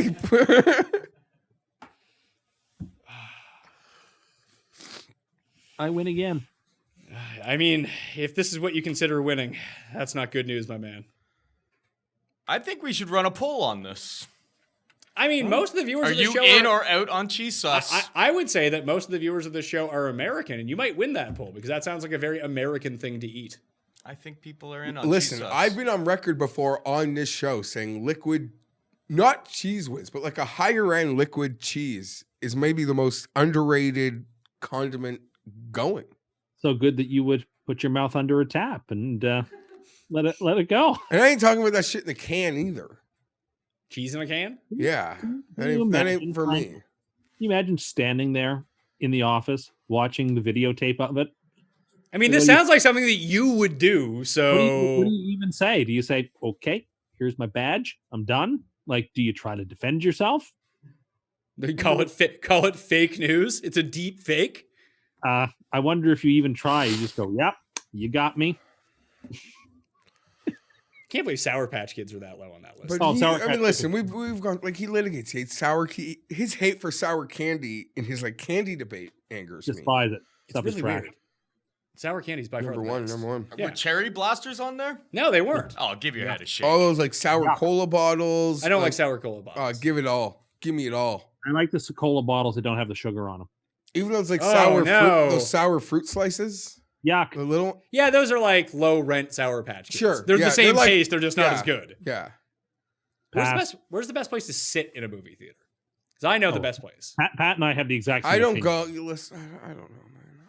See, the problem is, Tim, that's why you and I work really well at the movie theater, because we Yes. both like to sit in the same spot. Where is it? I don't know. The first row of like in a standard movie theater where you have like your seats down below that are Yeah. like close to the screen. Not there. That's too close. Like if I haven't been to You're the too movie in close. 3 years, I could still know what you're talking about. Yeah. So like if we're coming in and like this is like where you walk in, like Yeah. right here, let's say. Just show me right? where the screen is. So the screen's right here. Yes. So there's like a row of seats right here, and then everything starts going up Yeah. this way. On the stairs. Yes. Once you hit the stairs. how many First stairs row am I of going the up? stairs, That's a seat? there's a seat, and there's always like a handicap section right Below it. right below it. So there's a bar right here, just right on the edge of the row. If you sit in that seat, you're up enough that it's like eye level with you. You don't need to be at the very top. You're very close to the exit, for one thing, in case there's a fire, you're like me and you have to piss a lot, or just you have to take a call, do whatever, because you don't want to be on your phone during the theater. But you can put your feet up on the bar the entire time, and no one says shit to you. You're not kicking anyone's seat. You get to go Nope. back in like the mini recline, put your feet up. It is a fantastic viewing experience.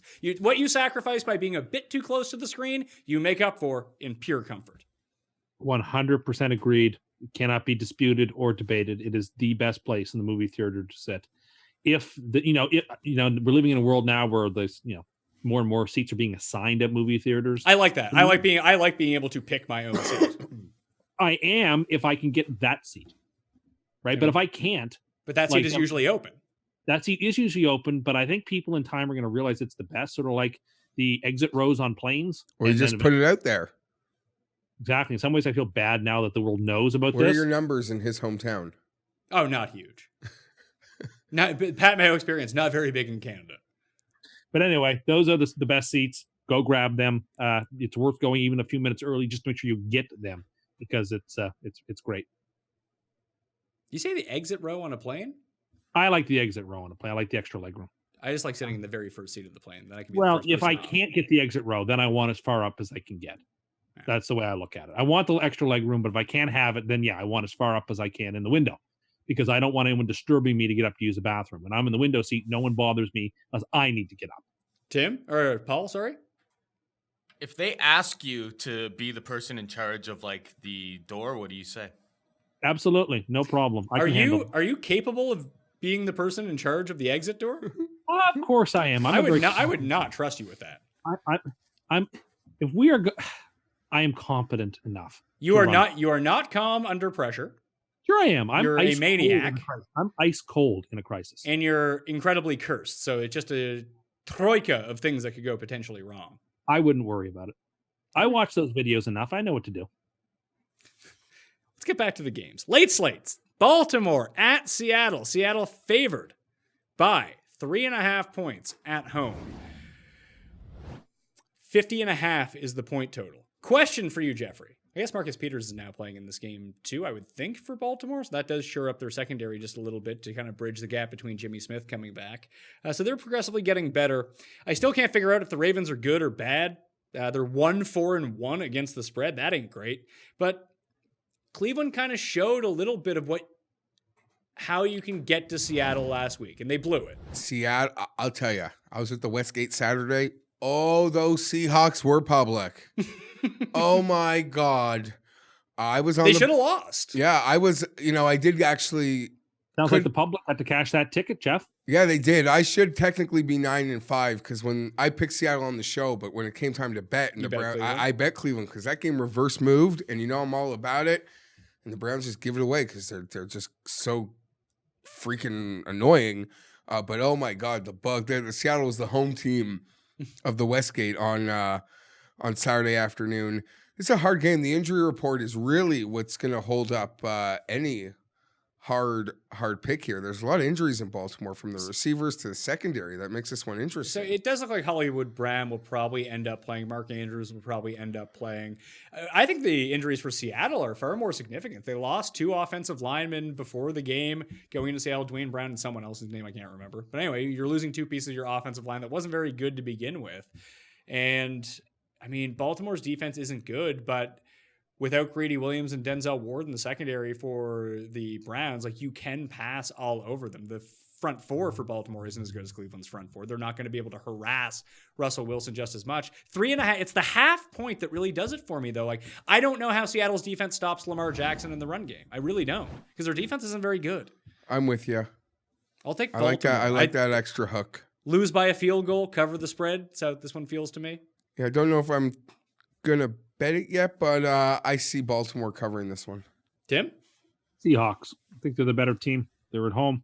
At some point we have to accept that Seattle at 5-1 is just one of the 3 or 4 best teams in the NFC, and we should bet. I don't them. think anyone is disputing the fact that they're one of the probably 5 best teams in the league. People in my experience from what I've listened, people seem like they tack them on at the end. Like they're still waiting for the bottom to they're like last year's Panthers, that eventually the bottom's going to fall out of them and they're going to lose a bunch of games. At least that's my perception of how they're being perceived. I could be wrong, but I think that they're pretty good. I think Russell Wilson is the best player on the field. I think he's the MVP of the league, and I think he is going to get this win. And I think he'll cover the number. Have they won a game by more than 3 points yet? What did they beat Cleveland by? What was the final in that one? 4 points. I think that was 32-28. All right, so they won by 4. They beat the Rams by 1. They beat Cincinnati by 1. Mm-hmm. What were their 2 other wins? They beat Arizona. They killed Arizona. Yes, they crushed Arizona. And who else did they beat? The Bengals, you said? They only beat the Bengals by 1. Can't remember who their other win is against. I'm efforting this right now. They beat the Saints beat them by 5. And then they have one more win because they're 5-1. The Rams? Yeah. They beat the Rams by 1. Anyway, they just don't seem like a team constructed to win by a bunch because their defense isn't that good. Yeah, Seattle winning by 3, it might actually be like the score prediction I would make, but like 27-24, 21-24. Yeah. But that hook's big. Who was the other team, Tim? Pittsburgh. They beat them by 2 points. Yeah, they're like their defense, especially on the back end, just isn't good enough to keep teams off the scoreboard. I get it. So the hook is really big for me in this game, and especially when you have Tucker on one side of the ball too, who he'll make his field goals. Not too concerned about him. Nope, I totally understand that, but at the same time, I'm inclined to pick against Baltimore on the road until I see them with a big road win here. Yeah, I actually don't think that they win this game, but yeah, and I know, but I just don't want to pick them at 3.5 anyway. I could see this game being a 7-pointer. The hardest game for me to not fall into the trap of the week, Geoff. I thought it'd be Oakland and Green Bay, but New Orleans at the Bears. Bears favored by 3 at home. 38.5 is the over-under. It looks like Chase Daniel's going to start over Mitch Trubisky. I don't think it really matters all that much because it's not like they've taken this game off the board or anything like that. Saints 4-2 against the spread. Bears coming off a loss to the Raiders in London, then a bye week. So they do get some guys back healthy. I can't make a really compelling case for the Bears in this game, and that kind of terrifies me because I know everyone in the world is going to be betting on the Saints. This is setting up to be like the Eagles last week. Yeah, that's a great comparison. It sort of feels exactly like that. But at least with the Eagles, you can point out, hey, the Eagles have like the worst secondary in football. You can go over the top and score points on them. New Orleans' defense is awesome. Awesome. And the Bears' offensive line sucks. And they have a bad quarterback. And we just saw that New Orleans can win games with Teddy Bridgewater scoring 13 points. And it's hard to, you saw that game last week, and you see scenarios where Chicago might really struggle to get the ball in the end zone, much like Jacksonville did. They got it down there a couple of times, but it's really hard to punch in. Bears still got that defense, though, and people don't mind betting They do, it. but the Saints, their defense probably isn't quite as good as the Bears, but it's close. And I think that when you have a situation where New Orleans probably has the best offensive line in football, they can block for Teddy Bridgewater, they can block for the running backs, and they can execute this efficient offense. It just kind of eats up time, moves the ball enough that you can kick some field goals. Hopefully you can get into the end zone once or twice, and that's good enough because their defense against this Bears offensive line is just going to eat them up. Cam Jordan's going to be in the backfield all game. Yep. So why wouldn't I take the Saints? By the way, they might secretly be the best team in football. No, I don't think so. When Breeze comes back? Yeah, oh yeah. If Breeze comes back healthy, watch out. Yeah. Oh, they're a darn good team, but I'm going to take the Bears. Why? I think that's 2 road games in a row now for New Orleans outdoors. I think the Bears still have an excellent defense. The Bears are coming off a bye. I think they can do enough to frustrate that offense, and I think a week off has been good for them to sort of sort themselves out. What we saw in the second half against Oakland was pretty encouraging. They sort of found their sea legs a bit, started playing better on the offensive side. I don't know. I just think the Bears are the way to play the game. I think they're going to win the game in Soldier Field. Sort of The other thing is must-win games when you're 3-2, but their schedule gets so tough that this is a game that they are desperate to have. And I don't know. I just trust them at home, and I don't trust the Saints on the road as much against what I think is obviously a very formidable defense. So I don't know. I don't know how you can say like the Saints can't go outdoors and win. They went to Seattle and won. They went to Jacksonville and won. Yeah, no, Like, I certainly don't think they can't win. Of course they can win. I'm just saying I trust the Bears at home coming off a bye more than I trust Teddy Bridgewater right now. The Bears can compel Bridgewater to make some mistakes and take the game. I'm going to fall into the trap and take the Saints. I think that they are the better team. I'm getting 3 points. This is exactly like last week when I took the Saints. It's like they're just better than Jacksonville. They're better in almost every single level of the game. And like the difference between Minshew and Teddy Bridgewater is negligible. And this week, like if Chase Daniel starts for the Bears, then even if Trubisky starts, Teddy Bridgewater might be better than them. They should probably just trade for Teddy Bridgewater. Maybe that would make them a little bit better. But like Bridgewater is not turning the ball over. He's managing the game effectively. And even if the Bears do have the better defense, I think the impact on the game will actually come from the New Orleans defensive side of the ball because like even in that comeback against Oakland, when they scored all the points in the second half, how'd they do it? They forced the ball to Allen Robinson over and over and over. The Saints have the out card there. They have Marshawn Lattimore to stick on. Then you got nothing on the go. I don't like it. Where are you that defense? That's all. That's all I'm saying. I don't like it, but I'm going to plug my nose and I'm picking the Bears. Not going to make it like a play-on game because it terrifies me too much. But I got a problem because I like the Bears, and I'm almost on them because I felt pretty strong about Jacksonville last week for a multitude of reasons. Clearly dead wrong, but I think the Bears could present a lot of the same challenges, and I'm How are be they dumb moving the enough. ball? I'm dumb enough to go back. I don't know. And we saw Oakland run all over the Bears. New Orleans has a very effective running game because their offensive line is so good that they can do the same thing to the Bears potentially. And we're not even asking them to win. We're asking them to cover 3 points. So I'm on New Orleans Island, I suppose. Your Be team. very scared if that spread doesn't drop. I'm scared of the game just looking at it anyway because it makes no sense to me. Yeah. I thought New Orleans would be favored in this game by a point. Chargers at Tennessee. As of this recording, we do not know who is starting at quarterback for Les Titans, but I guess They haven't had a fan poll on Twitter. they haven't. No, you haven't. Jeez. Apparently, it doesn't matter who starts. At Yeah, it's pretty quarterback. funny because there is a line in the books are like, we don't give a shit. Yeah. So I have like we have Tannehill on. Is that Tannehill on the graphic right now? Tannehill Mariota. I guess it doesn't really matter. They're favored by 2 points at home against the Chargers. The over-under is 40. So I don't think I ever thought I would say this. The Titans have a much better chance of beating this Chargers team with Tannehill than they do with Mariota. Okay.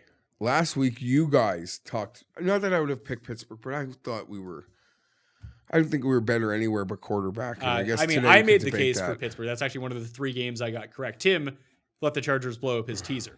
Well, hopefully Tim's going to leave us now like he did 2 years ago. Oh, he when would. we were Tim, 0 yeah. when we were 0-4. Can you please apologize to Geoff for ruining the Chargers season? No, the Charger season is by no means ruined. They still have a Okay. great. I want to They're just talk about this game, and then I can talk about what's important to me, which is the bigger subject. Chargers are fucked for this one.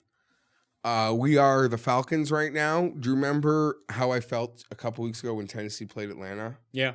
Tennessee is just designed to beat a team that's fragile. And we're not right in a good way.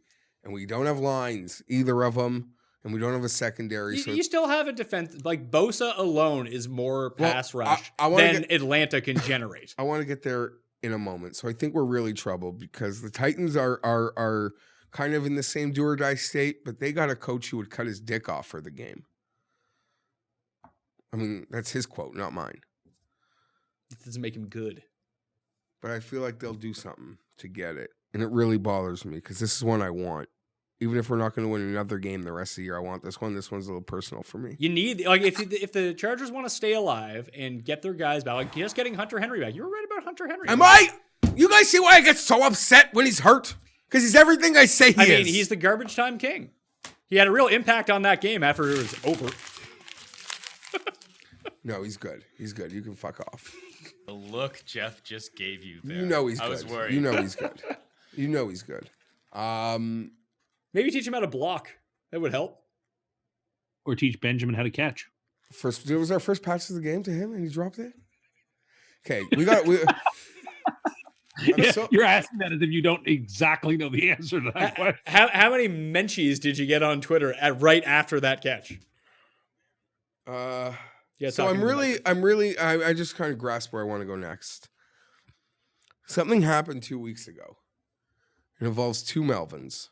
One of them left, one of them came back.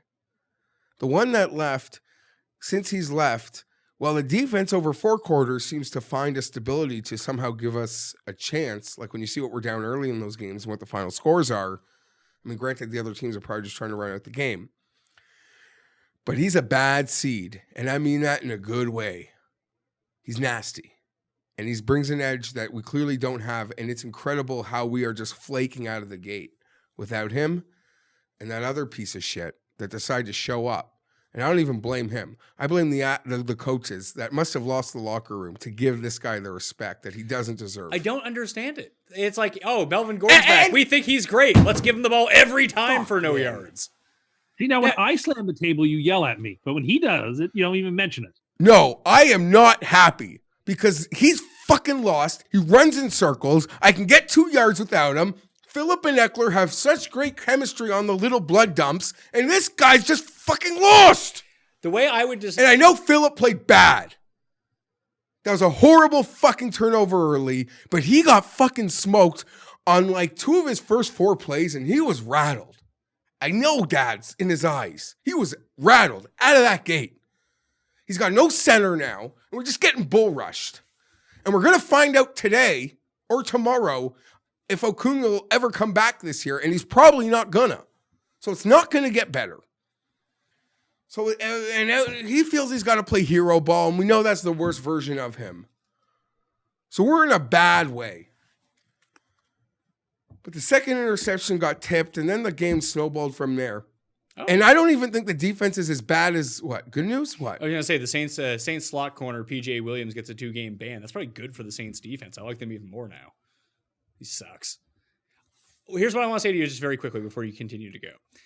The difference between having Eckler in the game and having Melvin Gordon in the game, even if you think they're exactly the same in terms of overall talent, the game plan that the Chargers employ when Eckler's in the game is so much better than when Melvin Gordon is in the game. Of course it is. They're like two totally different teams.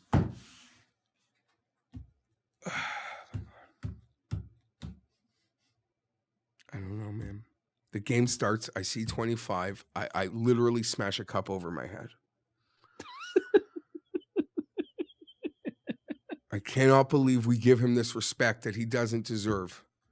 He doesn't deserve it. If he deserves it or he doesn't, Austin earned it, man. He earned it. And it's fucked everything up. We try to get Melvin going, and it's just putting us behind.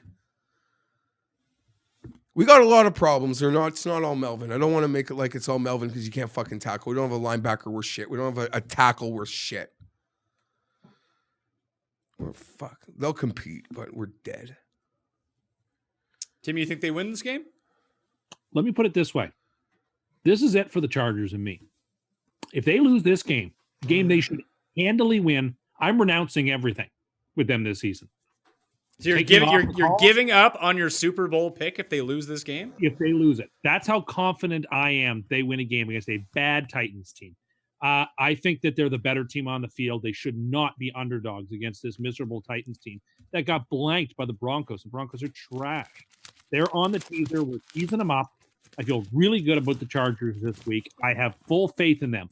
If they let me down, that's it. I will come on the show next week and I will renounce the pick and I will release them.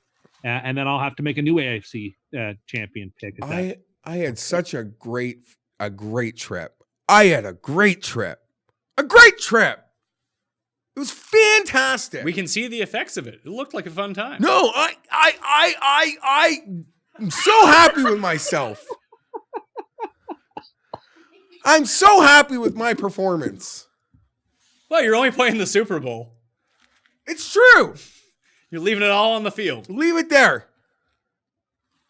Who knows when I'll play again? You need some ACL surgery. You need to get some Lance Armstrong blood doping on the go. Get yourself some energy again. No, I'm good. I'm great. But they really just, oh man.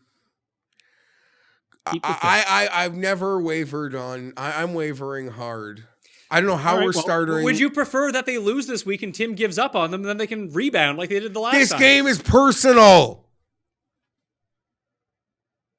I need this one. You had mentioned to me that any team that has like a capable wide receiver too is going to do damage to the Chargers. This seems almost like the perfect team for them to play. But I think we're fragile, and they can just 4.5, like 3.5 a play versus us. Go for a couple 4th and half of yards. Will like they go? Really? But will they go for the 4th and half of yards? Is the question. If Yes, they will. They do, then you're right. But they probably won't because they're Tennessee, and then they'll like miss 3 field goals because they also enjoy doing that.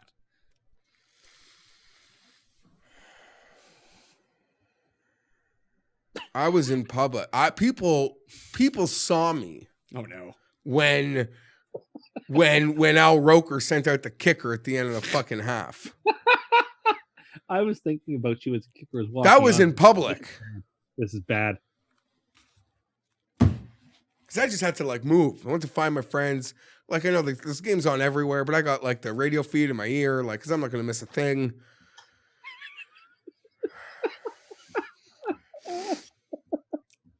And everybody's like, gotta like tell him like, no, he's just like he's like they almost like tell him like I got like something wrong. You're like the guy in Eurotrip? Sure, I don't even know worry what we're about him. referring to. Yeah, pretty much. And I'm not the only one like that. Just not about football. None of my friends are normal. But that's the good thing. Who wants to fucking hang out with normal people? Yeah, I don't know a lot. I don't know a lot of pretty normal. fucking boring. Tim's I my don't best know a lot of friend, normal- so Exactly. Like, Exactly. What are we doing here? Exactly. I don't know a No. lot of normal people. Normal people don't like to get, made fun of. Like, no, screw them. Who are you picking? Well, I gotta pick the Chargers, but I haven't wavered on these 3 coaches since their arrival.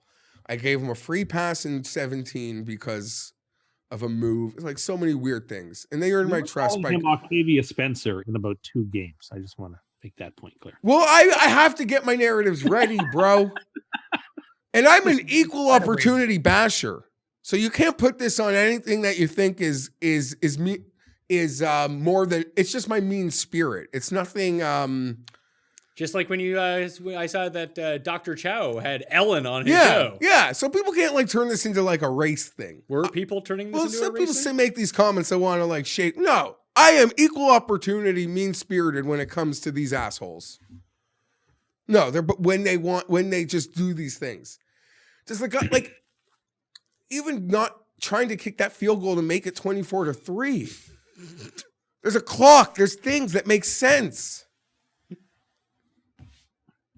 I got poison in my body and I can do the math. And you have mentioned many times on the show you weren't good at math. No, but we had to, it was our only chance. We needed those points. I don't know what's going to happen. Because when the O-line is bad, Their O-line is just as bad. You highlighted it before the year, though, that like when it gets bad, like it could have been bad if we were healthy, but with no Pouncey and Okung, it's like really bad. And it sort of sets up for Phillip to just have one of those seasons. That's why you need to have Eckler in the game. You need to be able to. The safety valve. Yeah, every play it has to be there. Has to be there. And not a guy that's fucking ballerina twirling, trying to figure out what's happening. I'll take the Chargers as well. I'm almost hoping that they lose so Tim can jump off them and watch everyone come back the next week. You have Badgley back. You'll have Derwin James back. It'll be fantastic. I didn't mean. I apologize for all the swear. I don't want to swear like there was I did, a lot of profanity in that section. I feel more alive watching them lose than I could ever feel doing anything else in the world. You sound like a heroin user. I was going to say. That's how drug addicts. No, it's not a good feeling. They like that feeling. No, for like 8 seconds. Well, see, Jeff's down about his team, but I'm up, so it all evens out. Yeah, so if the Chargers win, then definitely the Jets are getting blown out on Monday night, right? And this is personal. As I mentioned, my college roommate, Titans fan, wouldn't even fucking watch games with me. I want to swear at you. Would talk shit all the time. Chargers played the Titans when we lived together. And I stood up. This is an old house, 57 St. George Street, London, Unit 2. So he didn't watch Ontario, not England. Didn't watch the playoff game? It's probably torn down by now. But he'd have to watch like in his room. He wouldn't even watch the Chargers games with me. And every time we scored, I would go over to the part of the house that was on top of his room and literally do like Earthquake the Wrestler. You pull a natural disasters on him? I would just, and this was an old, fragile house. I could have gone through the floor maybe. But don't worry, I didn't go through the floor. Just his loser Dave Matthews posters fell. Someone tweeted at me the other day about how it's just like, you can't trust anything you say because you don't like the Dave Matthews Band. Like, Dave Matthews Band fucking sucks, man. It's weird because Dave Matthews is known as such a nice fellow. I loved them from like 98 through 2002. Well, Geoff, you're Jewish. Of course you like them. Yeah, I was Jewish and I went to high school. Of course I saw them play at like the Ralph and Darien Lake and all these other like drivable spots. Yeah, I say I kind of like the Dave Matthews Band as well. They're fucking a disgrace. Oh, I don't think so. They're awful. Awful. Awful music. I'm ashamed of myself. But you're picking the Chargers. Only the coin is picking Tennessee. We're on Team Jeff here. We want to see a rebound. Yes. Although it's best for you if Tim is wrong. I think we're the get-right team for the Titans because I see we have a lot of problems. Yeah, but can the Titans even get right? Yeah, like if they win this Titans game, are they all of a sudden figured out? Here we come. They're still the worst team in that division. We can be bullied. I believe in you. Last game. I want to say something. Okay. Else. Shame on the league for doing what they did. I know where this is going. It's just not fair. It really isn't. In hindsight, like, you know, I get it. You want to give us a primetime game, but like the Steelers, we saw them play. I will make this point. The Chargers have so many problems. I'm not denying them. I am not ignoring them. But you're a dimwit if you think the Rams got a proper market share there either. We've seen the Steelers play the Rams. We've seen the Chiefs play the Rams. We've seen the Packers play the Rams. It's only that stadium is so huge, it doesn't kind of look like it. You know, when the Steelers played the Rams, I would say it was probably 60-40? Let's work this. I would say it was 50-30-20. 50 Steelers, 30 Rams, 20 empty. Because it's a freaking Coliseum. Now you put that game in our stadium, which was like 95-5, it's probably like 85-15 if the Steelers play the Rams in the box we played in. Doesn't mean we don't have problems, but let's like get real. They're giving you guys. And the Rams are just real sad because they signed Kroenke's upset, as I spoke about before. He signed a horrible deal.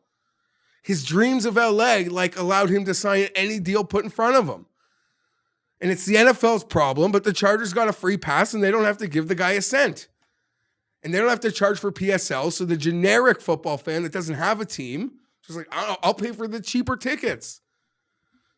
The Chargers only have to contribute money from that stuff and they're lowballing everybody. So we'll see what happens. It's a long-term thing.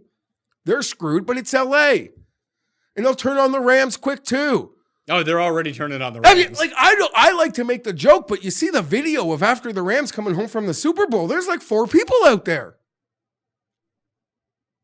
I mean, 2 of them don't look. What?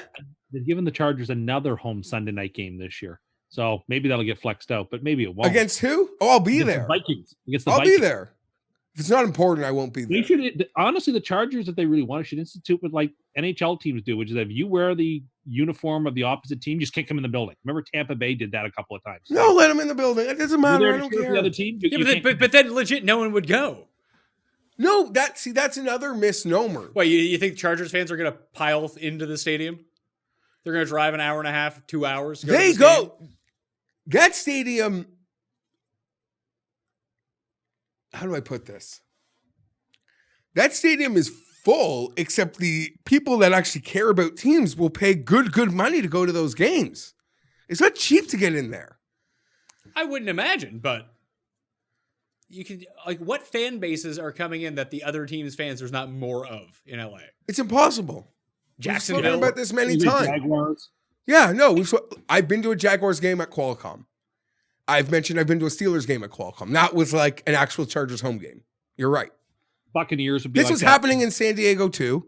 You have the Steelers go play in Tampa and watch what would happen. Sure, but Like- it's magnified here. Of course, and it looks worse in pictures because it's so freaking small, and it's bad, and it's an ugly scene. I had a friend who actually went to that game. He went to both games in the same day. He drove from the Coliseum to that game for the Sunday Nighter. He said, great place to watch a game. Yeah, what did I say? He said he loved it. He said it's way better than like the huge stadiums. I've said to you, walking in and in the concourse, I felt like I was at a chic LA food fair, and I was angry. But once I was in my seat, it was one of the greatest in-game experiences I've had. My uncle lives somewhat near the stadium, so he went to a Chargers game right when they first started playing there last year, and like he immediately like said, "This is the worst place ever because you can't smoke in it." He was very upset. It's California. Still, thought it was America. And the league as a whole, they ignored them. They didn't just leave LA. They ignored LA. Well, they dangled it as a carrot over every single franchise for 2.5 decades. So we'll that was see. their out. Now it's London. Should we talk about the Sunday night game? Didn't we already? No, we haven't got to the Sunday night game. Oh, yeah, sorry. We jumped the Monday. That's why I got confused. We still have a game left here. Philly at Dallas. Dallas favored by 3. 49.5 is the over-under. I think this game hinges on the injury report. It doesn't look like Amari Cooper is going to play, leaving Michael Gallup. Like, if there's a spot like you do want to miss against, like you can afford to miss against the Eagles, it's probably your receivers. Although losing Cooper is pretty big for their offense. But if their O-line isn't fixed, like they can't do anything. If Collins doesn't, at least one of Collins or Smith doesn't come back, like it's been completely out of sorts the last 2 weeks for them. And I don't know if it gets any better. I think like talent-wise on the field, maybe the Eagles can somewhat patch together a secondary. If it's not for their secondary, their team is awesome. But they just have this like crippling hole on their team and everyone exposes it. So I don't know really how to play this. I feel like taking the Eagles in the points, though. I love the Eagles and the points. The Eagles are the last part of my teaser. I just think that, Dallas is just too injured. And I don't know. So Dallas is just too injured to beat Philadelphia, so you're going to tease them. But this exact same 2 injured Dallas team last week had so many good players on it when the Jets beat them. I mean, they still have a bunch of good players. It's not like the Cowboys are a bad team, but I think the Eagles are a better team. I picked the Eagles to win the division to start the year. I still like this Eagles team a heck of a lot. And I just, I'll tease them up to 10 to make sure it's free money. But I don't know. I think without Cooper and, without Collins and without some of those guys on the line, that Dallas is in a tough spot against an arch rival. And how many times have we seen Dallas fall flat on their faces on a Sunday night? We saw it once this year where they were unable to score much against New Orleans. So, yeah, I'm going to take Philadelphia. I'm going to take Philadelphia as well, although I don't usually bet the Sunday night game. However, I'll probably just, if Cooper is out, I'll just bet over Michael Gallup yards and cash that free money, and that'll be my bet for this one. But Philly for me, Philly for Tim, Dallas for the coin. Jeff, you? I'm going to preface this by saying this pick could easily change because this is going to be a big one. It's Sunday night. It's Cowboys Eagles. Sunday night, people got to win their money back. This will be one of the most Track the money. properly booked games of the year. I really mean that. I don't think I'm walking with hyperbole when I say that. These two teams, the primetime spot, the win back my money game. I will be tracking the money here, but for right now, I will ride you guys in the mean green Eagles. Dallas looks out of sorts. Most certainly. And it's so funny listening to like Jerry and Stephen Jones do their radio show. Like, they don't have a clue what's going to work right now. Like, do you think they're talking out of both sides of their mouth. Do you think, Tim, that show is better than the Mike Holmgren show that used to come on? Oh, my goodness. Remember that? Okay, I know what you're talking about. Here in Canada, when you got the NFL Sunday Ticket package, at about 11 o'clock before the network pregame show came on, they showed on all the different channels, you had access to every single coaching show that are taped on like Wednesdays or Thursdays that air in the local markets. They are so, yeah. Those can't still exist. There's no way that. No, they don't. Well, they kind of do. But I think they're just web and radio now. But yeah, there's nothing like watching the Mike Riley Can you Chargers imagine what coaches the show. Fuck. Imagine what the Anthony Lynn coaches show would be like every week. Jeff would have to live Hold tweet on it. a second. I never even heard him speak. So. I'm gonna just take a step back because Anthony. Tony Oh, no. Tony Lynn. If they flop this year, he has to go. That's all No. there is to it. With all the No. talent, Yeah, that he he's gonna has, be gone. No, he won't. he Do you has think? to- Do you think? he has to go. Do you think the ownership will be like, we were Andrew Curse. What are we gonna do? Yeah. With it? No, they'll blame the injuries. They won't get rid of him. He's 21-11 his first 2 years. I'm not agreeing or disagreeing. I'm just speaking for what I know of the franchise. They won't. Were get I rid the of him. charge? I mean, yeah, fair enough. If they were to go like 6-10 this year somehow, I show them the door and I bring somebody new in for the. Yeah, but you want to fire everyone after 2 games anyway. You were ready to fire Gase 2 weeks ago, and now he's He's going to be a playoff coach rookie Jet season. Yeah. Listen, you look at that schedule. There's just not losses on it. There just isn't. Unless Sam That's gets why hurt. the loss, as Pat said, it's going to be the one that it's going to be such. It's gonna be a really hurt. soul crushing loss. Like Miami is the one. Like it'll be a type of game like his Tampa game last year. Was that Yeah, last when he year? called Where it it's for- like, yeah, he's called it gonna- a bye we're week. going to shut That was them several out. years. That was several years ago.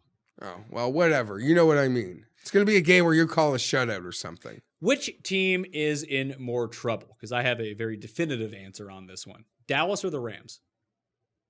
I think the Rams because the Niners for are not going 2019 away. or, Yeah, like this year. and beyond. Tim is correct. The answer is the Rams. Because the Niners are going to win that division. The Rams are going to have to go Or on the road. Seahawks are going to win that division. Or the Seahawks are. Yeah, like the Rams are be lucky to get one. Like if both wild cards come out of the West, the Rams are fighting tooth and claw. They don't have any tie breaks, and the Seahawks and the Niners have both beat them. The Niners have beat them in L.A. Yeah, I mean the Rams are in a heap of trouble. Whereas even if Dallas loses this game, it's not good by any No, stretch. But it's not like the Eagles are running away with this division. Yep. No, No. exactly. 100%. So I don't think the Rams are going to make the playoffs. I'm curious. I want to go back to see who we picked in like the over-unders for the over-under. I picked the Niners and the Rams to both make it out of that division. I think I picked the Seahawks to win the division in something else. I can't remember if it was the Niners or if it was the Rams. I feel like we all wanted to pick the under on the Rams, but couldn't pull the trigger because we were. Yeah, I cowards. picked the over. I thought that I think I did. I don't know. I picked them to win the division. I think they've got a heap of talent, but We didn't even really bring up that Rams Atlanta game is the I got destroyed by the Patriots game. well, they didn't get those are two very different types of losses. No, but The like Rams their franchise has been in shambles since they yeah. lost to the Patriots in the Super Bowl. Yeah, well, what can I tell you? They both let me down in various ways. Tie. Bet the tie in the game. Yeah, that's about what those teams would do. All right, let's recap the week. Actually, let's get to the super locks. I am down. I told you I wouldn't make New Orleans my super lock, so I can't do that. So it's down between Jacksonville and Baltimore as my two favorite, but I'll take Jacksonville -3 on the road in Cincinnati. Packers. Packers -6 at home. Yep. And Tim, you're taking Jets +10 Monday night. Oh my God, yes. An insulting number for Sam under center, a 10-point spread on Saturday Night Football. Crazy. I can't believe you went back to Saturday Night Football. I thought we agreed it was just embarrassing. So good. Were you choking on Diet Coke? No, just the idea, the throw he made to Anderson. There's like 2 or 3 quarterbacks in football. Anderson was wide open in the middle of the field, 30 yards away from him. If you can't make that throw in the NFL, you probably don't play in the NFL, man. He threw some perfect touch passes that so few people had the ability to do. It was just, it's just a breath of fresh air. It's like, my goodness, when you have a star under center, like food tastes better and the air is fresher and just everything's better when you know you've got a superstar quarterback who's 22 and is going to be there for 15 years. Like, I know the world is your oyster. I'm on cloud 9 here. Well, your free money teasers are 1-5 for the season. That brings you to an impressive, I believe it's 6-52 for the duration that we've been doing this show. So can you please recap that for us? I feel like you're just making that number up every week. Jets, 49ers, Bills, Bengals, Chargers. You have 49ers on there? Yes. So you have Jets. 49ers down to -3? Yeah. Jets, 49ers, Bills, Bengals, Chargers. And you said Eagles. Or Eagles. Yeah. I don't know why I said, Eagles. Sorry. This is what you've said during the course of the show. Jets, Cincinnati, Niners, Buffalo, Chargers, Philly. 6 teams. Did you forget Cincinnati? Because he definitely put Cincinnati in it. Yeah. Yeah. Okay. 6 teams then. What am I looking at? Okay. Sorry. Can't even get your shit together. I'm just so excited. Did either of you guys watch Breaking Bad? I haven't watched that or Joker yet. So I I'm haven't- I'm I saving haven't my seen- opinions on both of those. I am too. I watched Breaking Bad on the plane. 'Cause Can I give you my? I legit know nothing about the Breaking Bad movie, but it seems super unnecessary. I will agree with that. Like just That going into it, like I will watch Yeah. it because I like Breaking Bad. Want to see what happens to Jesse. More like it's the same reason. I mean, Better Call Saul is a really good show, but the only reason that I watch that is because I like Breaking Bad so much. But that was good. This just seems. This didn't need to exist. It feels. Yeah, I'll say nothing. I got up like 40 minutes into it. I'm like, what am I watching? And then I like kind of waiting in the line to use the loo on the plane. It dawned on me that it's just felt like 2 episodes, not really a movie. If that makes any sense. Like a kind of like 2 more episodes. And I kind of enjoyed it more when I took that mindset to it than thinking like a movie. Because like a movie just has a different maybe cachet or feel. But yeah, kind of unnecessary. But I didn't not like it and I didn't love it. And if you obviously watch the show, you got to watch it. So you watch it. That'll do it. The Pat Mayo experience. We spent 23 minutes on the Jets. We spent 21 minutes on the Chargers. We spent almost, what is this? 24 minutes talking about popcorn. Good show. Feel like you got your energy back towards the end, Geoff. Sure. And you got fired up for the Rams. Well, as I said to my buddies, because the second night in Vegas on the Saturday, like I was not in a good place. Dinner on Saturday, I was not in a good place. I was at my low point of the trip. I went to the Subway in the Paris Hotel when I was last in Vegas for dinner, and they have these TVs set up because it's near a sports book. It is a great place to have supper if you're in Vegas. Don't ruin my words. So mine, like I literally, it was like, but I ended up having a great night and I put it to my buddies. It's like I was in the curtain jerker of the night, the opening match. It did not go well. I got put on my back quickly, but Vince McMahon sent me out for the main event and I crashed that fucking ring and I cleared that fucking ring. I like it. I don't know when I'll be back. Be a long time. To Vegas? Yeah. Or to the At least show? like that sort of trip. The show, I'll be back next week. Are you going to Honda for golf? I will be. I'm thinking about going. Someone like mentioned something to me about you to like try to get you to go. And I'm like, I want Pat to like give me this look of disgust. I don't know if that's the one I want to go to. I do want to go to an event this year. Why don't I'm not going to miss work. Like, Yeah, no, obviously. But Why don't we all just go to Royal St. George's? Make that the event. yeah, but you won't go to Europe. the Canadian Open, I think he's talking about. No, I Oh. was talking about the British Open, Oh. but Yeah, no, it's what's the one here? St. George's. Yeah, Yeah, it's not Royal though. Oh, but sorry, I just thought because he actually said it like, No, and it's but like I would 20 go to minutes Royal. from Yeah, it is here. 20 minutes from the So that's office, what I yeah. assumed he was trying to refer to. No. I would go to Europe if it meant doing. Oh, you Royal. would go to Europe?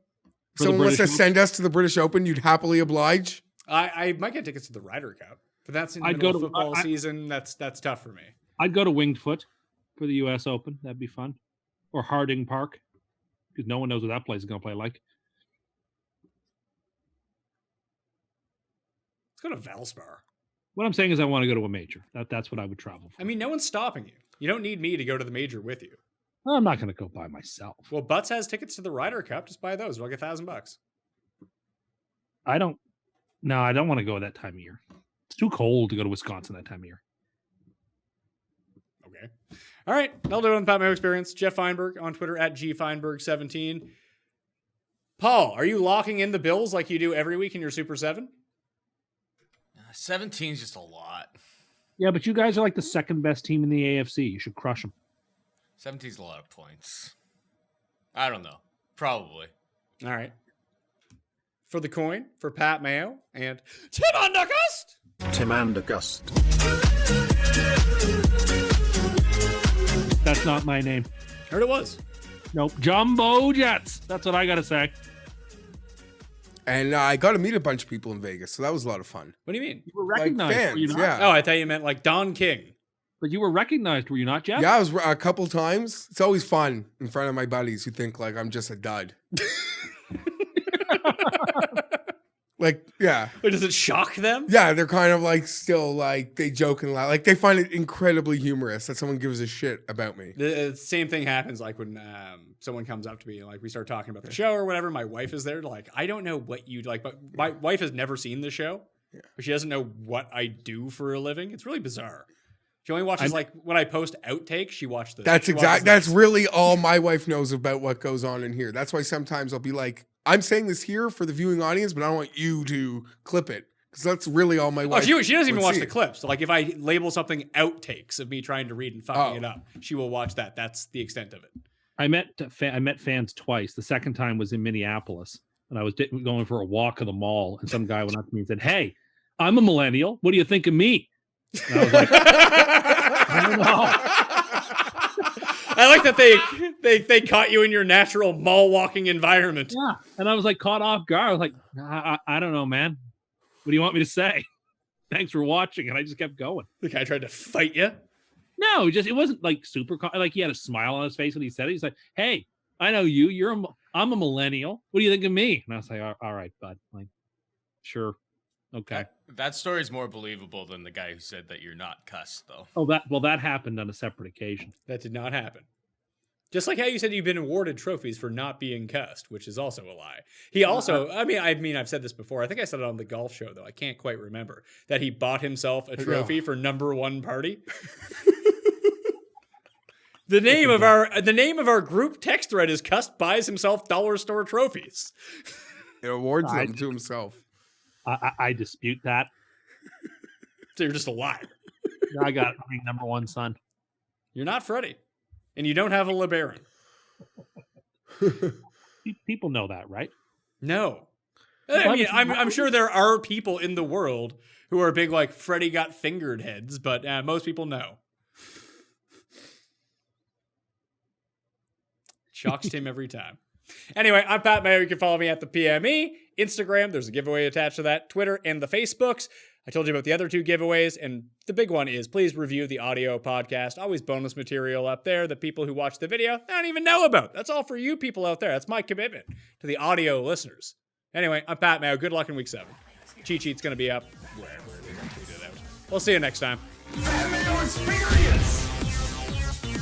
Experience!